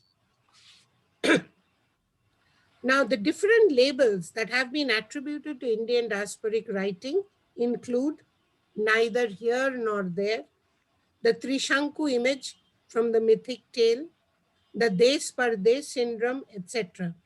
Further, diasporic writers have variously described themselves as migrants, plural, hybrid, expatriate, immigrant, every individual investing these words with personal and restrictive connotations. The alienated, the alienated consciousness of the writer using the English language is an important factor here. But since the late 1970s and early 80s, after expatriation, immigration to the West, the trauma of uprooting, the diasporic consciousness, and the loss of home and identity have preoccupied many Indian writings in English. In order to do away with the false image of projecting India as a land of snake charmers and princes and elephants, they have started inscribing Indian words within the gloss without any glossary or italicization into the text with a vengeance, so to say. The relationship between East and West, both used for metaphors for different ways of life, have also been explored in the writing of most of these writers. Diasporic Indian writers in English have often been criticized for writing for the Western audience in mind and with an eye towards bagging a Booker or a Commonwealth Writers Award, along with their astronomical advance amounts that they all seem to try out their luck in the Cinderella syndrome. As Bill Buford of the New York Times says, it shows publishers in the West that books by an Indian writer could sell. In understanding what motives the makers of literature, as Dr. Johnson knew, it pays to think about pay also, unquote. Now, I just want to, this is why I was just hopping, skipping, I told you, with a few ideas. And I have just two more points to make before I conclude. Do I have the time, Manju? 2 minutes? 1 minute. 2 minutes? Okay, it's enough. So the diaspora has perceptibly modified the original 4 primary zones of contact, which Vinay Dharwarkar in his famous essay, The Historical Formation of Indian English Literature, has said. Now, coming to the present context, and this is where I want to conclude it, we are gradually noticing a shift in the themes of the novels by Indian diasporic writers. The earlier ideas of cross-cultural encounters between the home culture and the newly adopted nation of an individual, these issues of acculturation seems to be passé now. And every second day, in every trip to the US, I find discussions about new writers, Indian diasporic writers, Neil Mukherjee, Akhil Sharma, Tishani Doshi, and many more debut novelists who are discussed a lot in the New York Times, etc. But somehow they fade into oblivion very soon. And coming to the more established writers of the Indian diaspora, the situation is quite interesting. At one notices a definite tectonic shift. Jhumpa Lahiri's last few books have nothing to do with the diaspora. Tania, please mute yourself. After settling down in Rome, she is only writing about the use of language and even attempting to write in Italian. Chitra Banerjee Divakaruni, she has completely shifted to narrating women-centric stories based on Indian mythology. And after having protagonists like Draupadi and Sita, she has now even shifted to narrating the historical character of Rani Jindan Kaur, the last queen of Punjab and wife of Raja Ranjit Singh, in her latest novel, which came out a couple of months back, The Last Queen. Amitava Ghosh, who from his very first novel had used transnational locations for his stories, did so very clearly even in his last novel, The Ghana Island, and though deeply concerned about climatic changes and global warming, he is still focused on the major issues of migration, both legal and illegal. Interestingly, his latest book, Jungle Nama, a graphic novel released just 3 days ago, on the 12th of February, narrates the story of the Sundarbans and the Bon Bibi mythology. So from these examples, I just want to place in front of you, it becomes clear that it will no longer be possible to label diasporic Indian English writers under one umbrella, as with the passage of time, they move to newer pastures and continue to market and sell their new books as a worthwhile commercial product. Thank you. Thank you, Somdatta.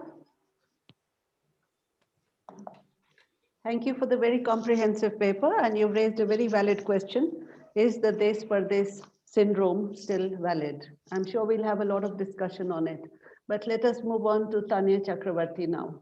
Tania Chakravertty, your paper, please. Unmute yourself. Yes. I'm so sorry I got disconnected in the middle. Right. I wish to thank the Sahitya Akademi for giving me this opportunity to share my thoughts on diasporic Indian English literature. And I also want to thank Professor Somdatta Mandal. She was my teacher and supervisor, no longer teacher, but very much a mentor still. What I'll do is I will limit myself to examples of 3 women writers and their works set in the 1960s and 70s. And I'll be taking 2 to 3 perspectives. One is that of memory studies. I'll take the feminist perspective, and I'll also look at language and how it changes in the hands of the first and the second generation immigrants. As all the other speakers said before me, obviously migration becomes central to a study of literature of the diaspora.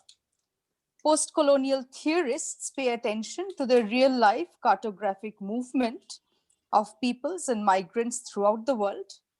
And Andrew Smith asserts, whatever older formations of identity were based in ancestry, passport, or geography, it is their apparent fixity that migrancy calls into question. So the diasporic individual, in Homi Bhabha's words, begins living on the borderline of history and language, on the limits of race and gender.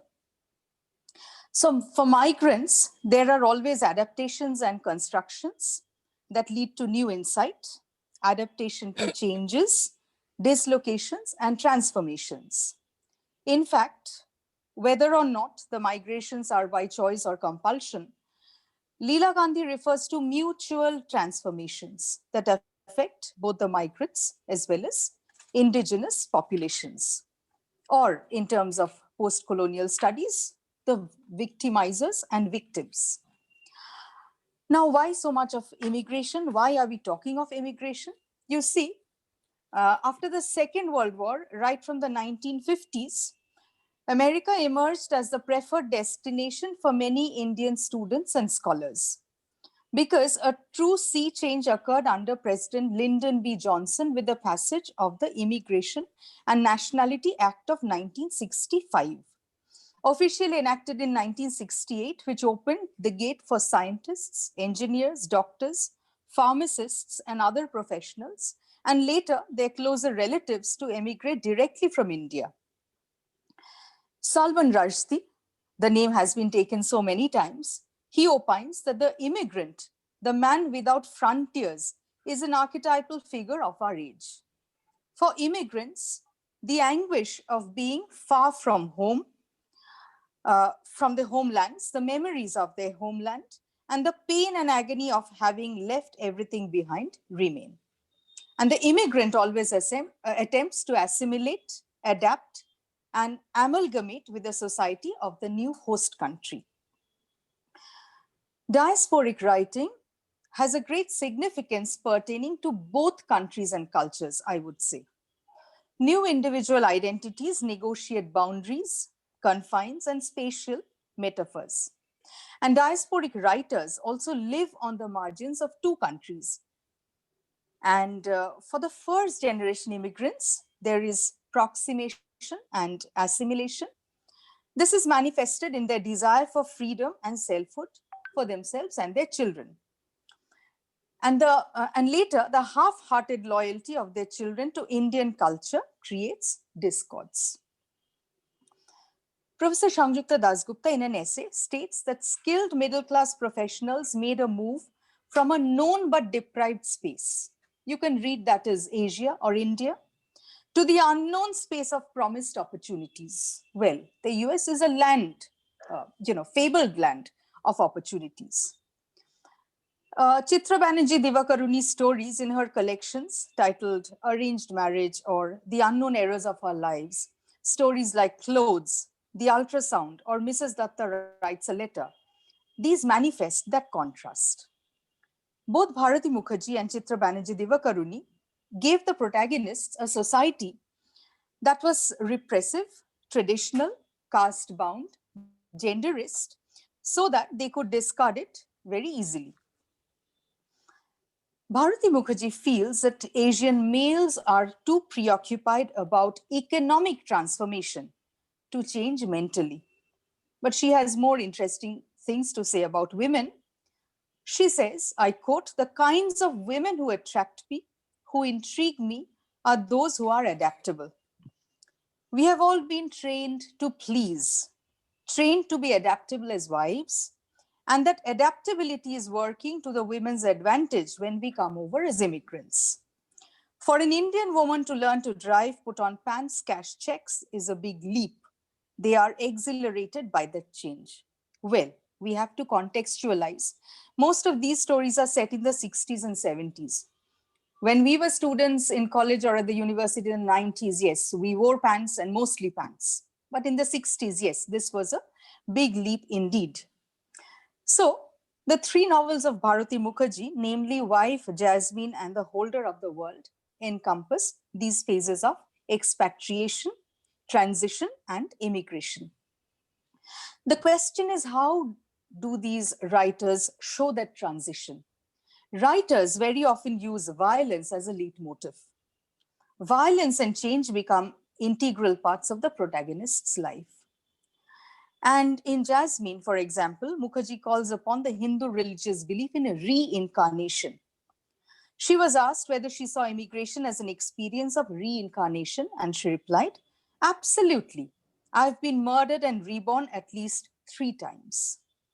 Protagonists have successive rebirths, as it were, in one lifetime. This concept is beautifully juxtaposed with the shifting and multiple identity of the migrant post-colonial subject who will continue to reinvent herself in a desire to assimilate. Think of Devakaruni's stories like Clothes or The Blooming Season for Cacti, with actual killings and deaths, or stories like The Disappearance or The Ultrasound, where there are silent but violent protests by women. Now I will speak a little about memory and how I link the diasporic experience to cultural memory, social memory, and collective memory. According to Alon Confino, the notion of society is based on a linear concept of history developing forward along one temporal timeline. In contrast, he says, the notion of culture is based on a multi-temporal concept of history where past and present co-mingle and coalesce, privileging topics of representation and memory interpreted in terms of experience, negotiation, agency, and shifting relationship. So, when you have fresh construction and reinterpretation of the past, and this happens in diasporic communities, culture becomes intrinsically related to memory. When you talk about cultural memory, well, first generation immigrants are preoccupied with nostalgia. In keeping culture alive, humans create a temporal framework that transcends the individual lifespan, and this in turn relates past, present, and future. Think of Gogol's visit to Calcutta. Ashok tries to tell Gogol of his past and the Bengali heritage, how the Ganguly surname is a legacy of the British, anglicized way of pronouncing the real surname, Gangopadhyay, etc. So here, father and son participate in extended horizons of meaning production. Social memory, what is social memory? Harold Welser says the passing down of tradition, non-simultaneity, and the history of wishes and hopes form the subjective side of social memory. This is what we find also in immigrants. Diasporic writers show characters who try and preserve the social and cultural baggage. And what does it consist of? It consists of religion, language, music, art, dress, cuisine, etc., among other things. And they try to pass this culture and these traditions to the future generation. Mrs. Sen's, the story has come up in discussions before me. Here, Eliot watches Mrs. Sen as she chopped things seated on newspapers.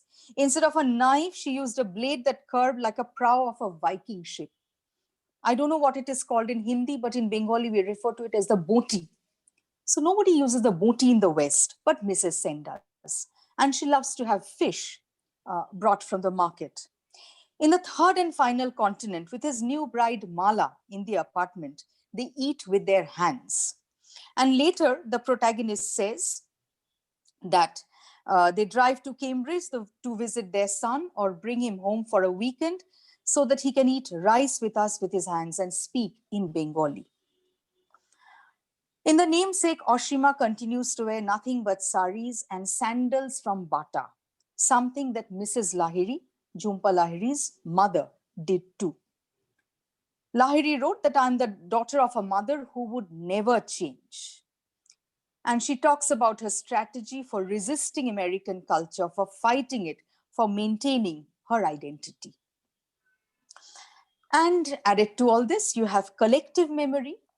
David Manier and William Hurst use the term collective memory to refer to representations of the past in the minds of members of a community that contribute to the community's sense of identity. So, in the writings of these diasporic writers, in their fiction, they create sites of memory in order to hold on to their Indianness, sometimes their Bengaliness.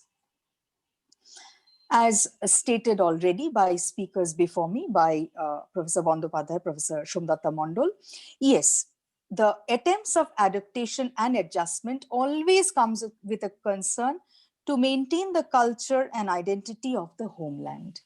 And Rushdie opines that diasporic individuals are interested primarily, I quote, in the creative, recreative power of the imagination, rather the contingencies of the actual homeland, unquote.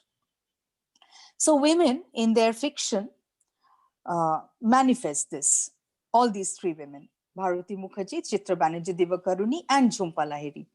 In Mrs. Sen, Eliot observes, when Mrs. Sen said home, she meant India, not the apartment where she sat chopping vegetables. And the creation of this imaginary homeland is also manifested in the dress codes. Now, the second generation children show reversal and resistance to the Indian way of life. Stories portray the generational and cultural conflict and lack of communication. One of the common reasons of discord include dating or having live-in relationships with American boys, where Asian American parents forget that the children are American too, without hyphenated identities like theirs. So talking about, this kind of freedom of the self, I would say that female sexuality also marks, in the words of Leslie Bow, ethnic or national betrayal. Particularly, as Bow says, sexuality mediates between progress and tradition, modernity and the old world, the United States and Asia. Stories by these Indian women diasporic writers reveal an Asian patriarchy which was pushed aside totally or subsumed by an American patriarchy. Women resist being cast as icons of national values or idealized custodians of tradition. Also among first generation immigrants, in Elika Boimer's words, in this case, Indian tradition. So Asian women benefited by the diminishment of traditional Asian or Indian patriarchal authority. Adrian Rich refers to two powerful pressures in present-day American culture. One is the imperative to assimilate, the other, the idea that one can be socially twice born. Rich says, to assimilate means to give up not only your history, but your body. So borrowing her words, we could say that these women choose to be disloyal to civilization. Do I have 2 to 3 more minutes? Yes, another minute or so. Okay. So, since immigrants are bilingual and bicultural, immigrants sometimes feel that they belong neither to their homeland nor their adopted country.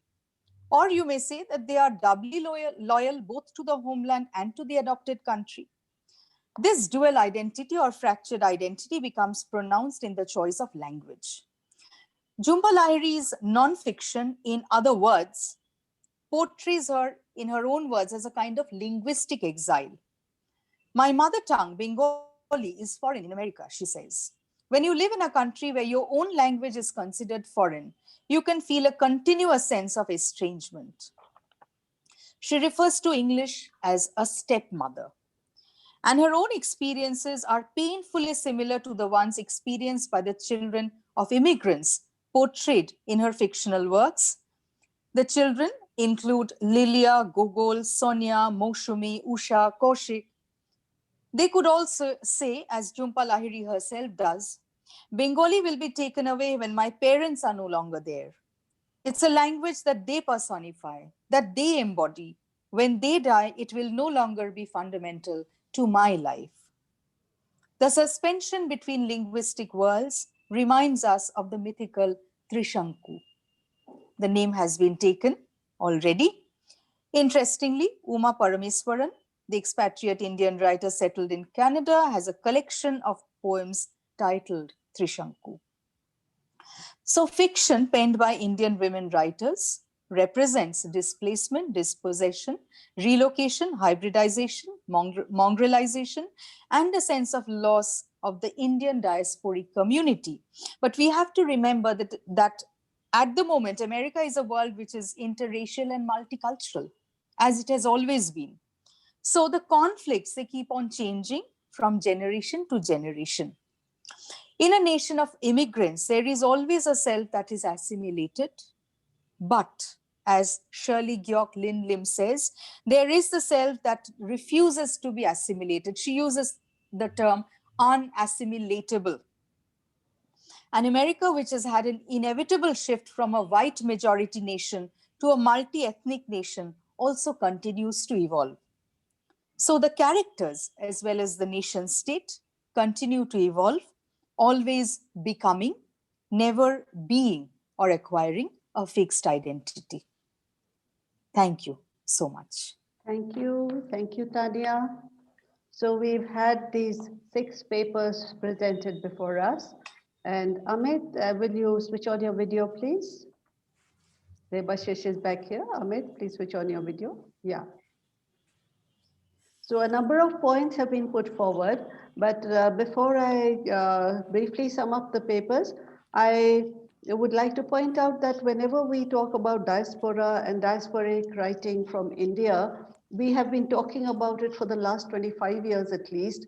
There are certain buzzwords that keep coming up, buzzwords like hyphenated, binaries, the sense of loss, memory, fragmentation, hybridity, marginality, rootedness, dislocation, acculturation, assimilation, exile, sense of loss, in-betweenness, migrant, and expatriate. So these are the words that keep coming up again and again. And they have been coming for the last at least almost 3 decades.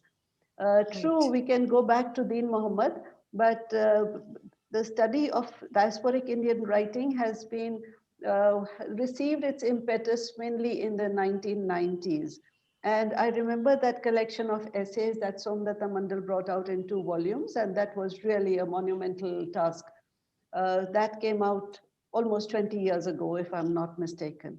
Anyway, looking at the papers, we saw that Amit talked about Arjun Appadurai's concept, and so did Debashis, but they referred to different writers. One referred to Rabindranath Tagore, and in a manner that was very different from Amit's.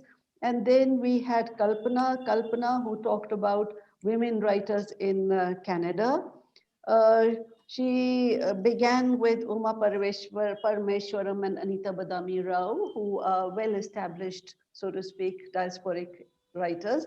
But then she talked about contemporary young writers also, Rupi Kaur and Vivek Shreya. Julie spoke about Sri Lankan Canadian fiction, and she brought in food and language as tropes, pointing out that these writers live in 2 worlds. So she talked about the foodscapes and the linguascapes of diasporic writing. And then we had Somdatta, who raised a very valid question: is the Desh Pardesh syndrome still valid? I'm sure this will garner a lot of discussion out here. And Tania, finally, who spoke about culture, memory, language, and she talked about how the first generation of immigrants is different in approach to the second. Now, let us see if there are any questions that come up now. May we take up Amit? Amit, you're still here? Amit is still here. He just entered the cab. Yeah, he just entered the cab. So maybe we can discuss, Amit, any questions related to Amit's paper at this point. Would you have any questions related to Amit's paper? Because I just have a compliment, Chair. There is no audience and there are no questions on the Q&A or the chat box. So we have to carry on the discussion. Yes, Julie? I thought, Professor Jaidka, that his invocation to Pico Iyer's essay in Time magazine, The Empire Strikes Back, was very pointed and very useful, because it opened the gates to what he was going to discuss about ethnoscape and idioscape and how they can coexist and do coexist. So we have used, as Raja Rao had said, I think in way back in 36, that we have our own voices, but we must use the language of the colonial master to tell our stories in our voices. So I think, you know, if you conflate 1936 to Arjun Appadurai's globalization ideas of disjuncture, you have a wonderful explication that Amit had done. And then I think Professor Debashis Bandyopadhyay continued with Tagore, linking the ghore baire idea of both, how both can talk and speak to the idea of home. Would you have anything specific to ask Amit before he finally boards his plane and zooms off? Not really. It was just something that I thought was very well done, that he invoked Empire Strikes Back. And, you know, that whole Bill Ashcroft and Helen Tiffin and that whole slew of earlier post-colonial critics. Right. Okay, now we have been talking about the Empire Striking Back, and we have been talking about Arjun Appadurai for the last 30 years. For the last 30 years. Huh? And I was just wondering if we have to be stuck at Arjun Appadurai and the Empire Striking Back. Can we move forward? Sure. Yes, sir. Yeah. So basically that, so Professor Somdatta referred, okay, she used the word tectonic shift. Okay. She also mentions very recent authors. If we take US and England, only two places, there is absolutely zero reference to their native places, like Akshaya Raman and Deepthi. They are all wonderful young writers, or 90s kids or 2K kids. They're amazing writers. They write English. But I mean, like Tania was referring to these, even this cultural memory changes. I mean, what gets passed on is something amazing. I mean, like he mentioned, but maybe, as your point is very valid, should we get stuck there only? You know, Or we have 20 minutes left. Huh? And we yeah, have about 17 20 minutes left, and let us not simply get rooted with rootedness and unrootedness, uprootedness, and so on. Let us think of the way ahead. So if you have, yes, Debashis, you have something to say? In fact, when you speak about Appadurai as quite dated, dated means that he is 30 years old. But in fact, 30 years before, he had raised some very fundamental questions about the kind of diasporic sensitivities changing because of technologies and mediascapes, which we had been talking about in this particular platform. For example, the question of how memory works in contradistinction to the kind of mediascapes or representations in this digital world. A person who had been living in the US as a diasporic person from India for the last 30 years is no longer dependent upon his memory of what had happened 30 years before, as much as he is dependent upon the epistemic violences that take place because of the kind of discursive media representations. And this media is very digital and very electronic. It can be Instagrams, it can be Twitters, it can be print medias, it can be television, it can be Hindi films of the present day, it can be a film like Parzania of a particular massacre that took place. Please summarize, Debashis, so that we can Okay. move on to Julie.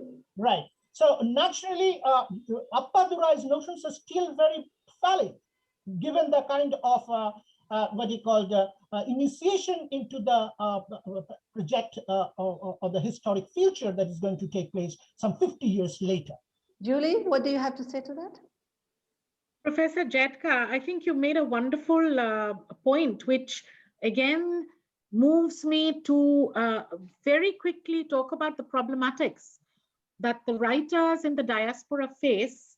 And I'm talking Judy Fong Bates, who's Canadian Chinese. I'm talking about a writer of, a celebrity writer like Joy Kogawa, who's a Japanese Canadian. And they talk about the pockmarked history of Canadian immigration, very well read all over the world. Now, the point I want to make to you all is that although they might want to move away from cultural paradigmatic geographies, it is an industry which the publishing world is living on. And what is the industry? Diasporic literature, or what is the industry? Yes. What I'm saying is that the publisher, when he gives the writer a mandate from the diaspora, Asian diaspora is what I know, so I can only speak about that. They don't want to know about the Canadian experience and diasporic Asian writer has. They want the exotic. So there is a constant push to the diasporic writer to you say they want the reimagine, exotic. You say they want the exotic. I do not agree with that, but let me go on to the others. Kalpana, quickly in 2 minutes, tell me what do you have to say. Unmute, please unmute. Unmute, Kalpana. I said that I've taken less time to read the paper, so I should be given little time. No, I was just joking. It's nothing to do with We have 14 minutes left. Yeah, sure. No, I'll just take the 2 minutes. Don't worry. No, I just had the point that, to some extent, when we were looking at the writers, as you said, where there's no cultural memory, the point is that, they might want to, I might use a word like saying unhoming, they do not want to have any kind of quotation about a home because they don't seem to have one. They are more bothered with the reality of the existence in which they are living. But there's also a problem because you see, when we construct nations are constructed with a kind of idea of gender, of a kind of background. And when you place these writers, as you know, I think Somdatta very correctly said that they become in some way commercialized. And I think that's what was the point Julie was making. Yes. That, there is a fabrication that is going on. They do not want to be there, but they are also forced to be there. It's been going on since Bharati Mukherjee's time. It's been going on since Bharati Mukherjee's time. Yes, but I think in the later writers, it gets worse because, they really do not even bother to talk about a homeland here. Tania, what do you have to say? Yeah, I would say that, yes, as you said, with her, in the last 30 years, I mean, there has been increased globalization, more of communication. And especially in a world where we have FaceTime calls and WhatsApp calls where you can actually connect so easily. I mean, that sense of nostalgia of having left something behind, that does not remain at all. So, and as I said, in the course of my paper, the switch from sari to pants was a big leap. But here we are so used to, wearing Western clothes and looking constantly at what is, common in the East, also in the West. I mean, I remember our own childhoods, Chitrahar once in a week. It was a different world then in India. But now, of course, the American teenager and the Indian teenager, they're not too different, if you think of it that way. So that sense of having left so much of tradition behind, that does not remain at all. Somdatta, your point of view? I repeatedly say the same thing, that we cannot go on discussing the old novels, old texts of these writers and keep on labeling them as diasporic and give examples from them when they themselves have shifted a lot to a newer kind of writing. We cannot go flogging a dead horse. Yes. And diaspora is a dead horse. Why? We are living in a world that has come together. We are living in what has been called by Thomas Friedman a flat world. Even if you disagree with Friedman, you cannot deny that you are connected all the time, connected. You are connected with your children who are in the US, who are in Japan, who are in other places. So there is a full stop. You know exactly what is happening when the White House is vandalized by people, and they know what is happening here. Twitter, Instagram, everything. So where does nostalgia and memory and the sense of exile come in? It comes in only for performance. You said something about performance. Yes. A writer who is commercial, so to speak, is... Yes, you have to sell your product. Yes. So you have to think about new use. Julie? Can I just jump in for 1 minute, yes. Prof. Jaidka? The point that I would like to bring all the strands together in our agreements and disagreements about the exilic and the exotic. I think one way to look at it is the pressure that is put, and I can't get away from this enough. I agree with Professor Mondal that we should get away from it and forge new paths and trailblaze, but the ultimate act of success for a writer is the readership. And the Western readership still wants to know about what is don't agree. I don't agree with you. Speak to the publishers, speak to the publishers and the writers. They wanted it in Bharati Mukherjee's time, and that is why they had India full of snake charmers and maharajas. Yeah, but and it's not and that. so on. I think there's more to India than snake charmers. They've realized that. The world has just moved on. And plus, don't forget, the world has been brought together by nothing other than COVID, coronavirus. So our experiences, at least over the last year and a half, are similar. We have come together. So it's not like looking back. If you look back, it is all fake. That's what I would say. It is all fake. And then come to think of it, who are the people, who are the diasporic writers who write? Not the techies, not the people who are busy in corporate houses abroad.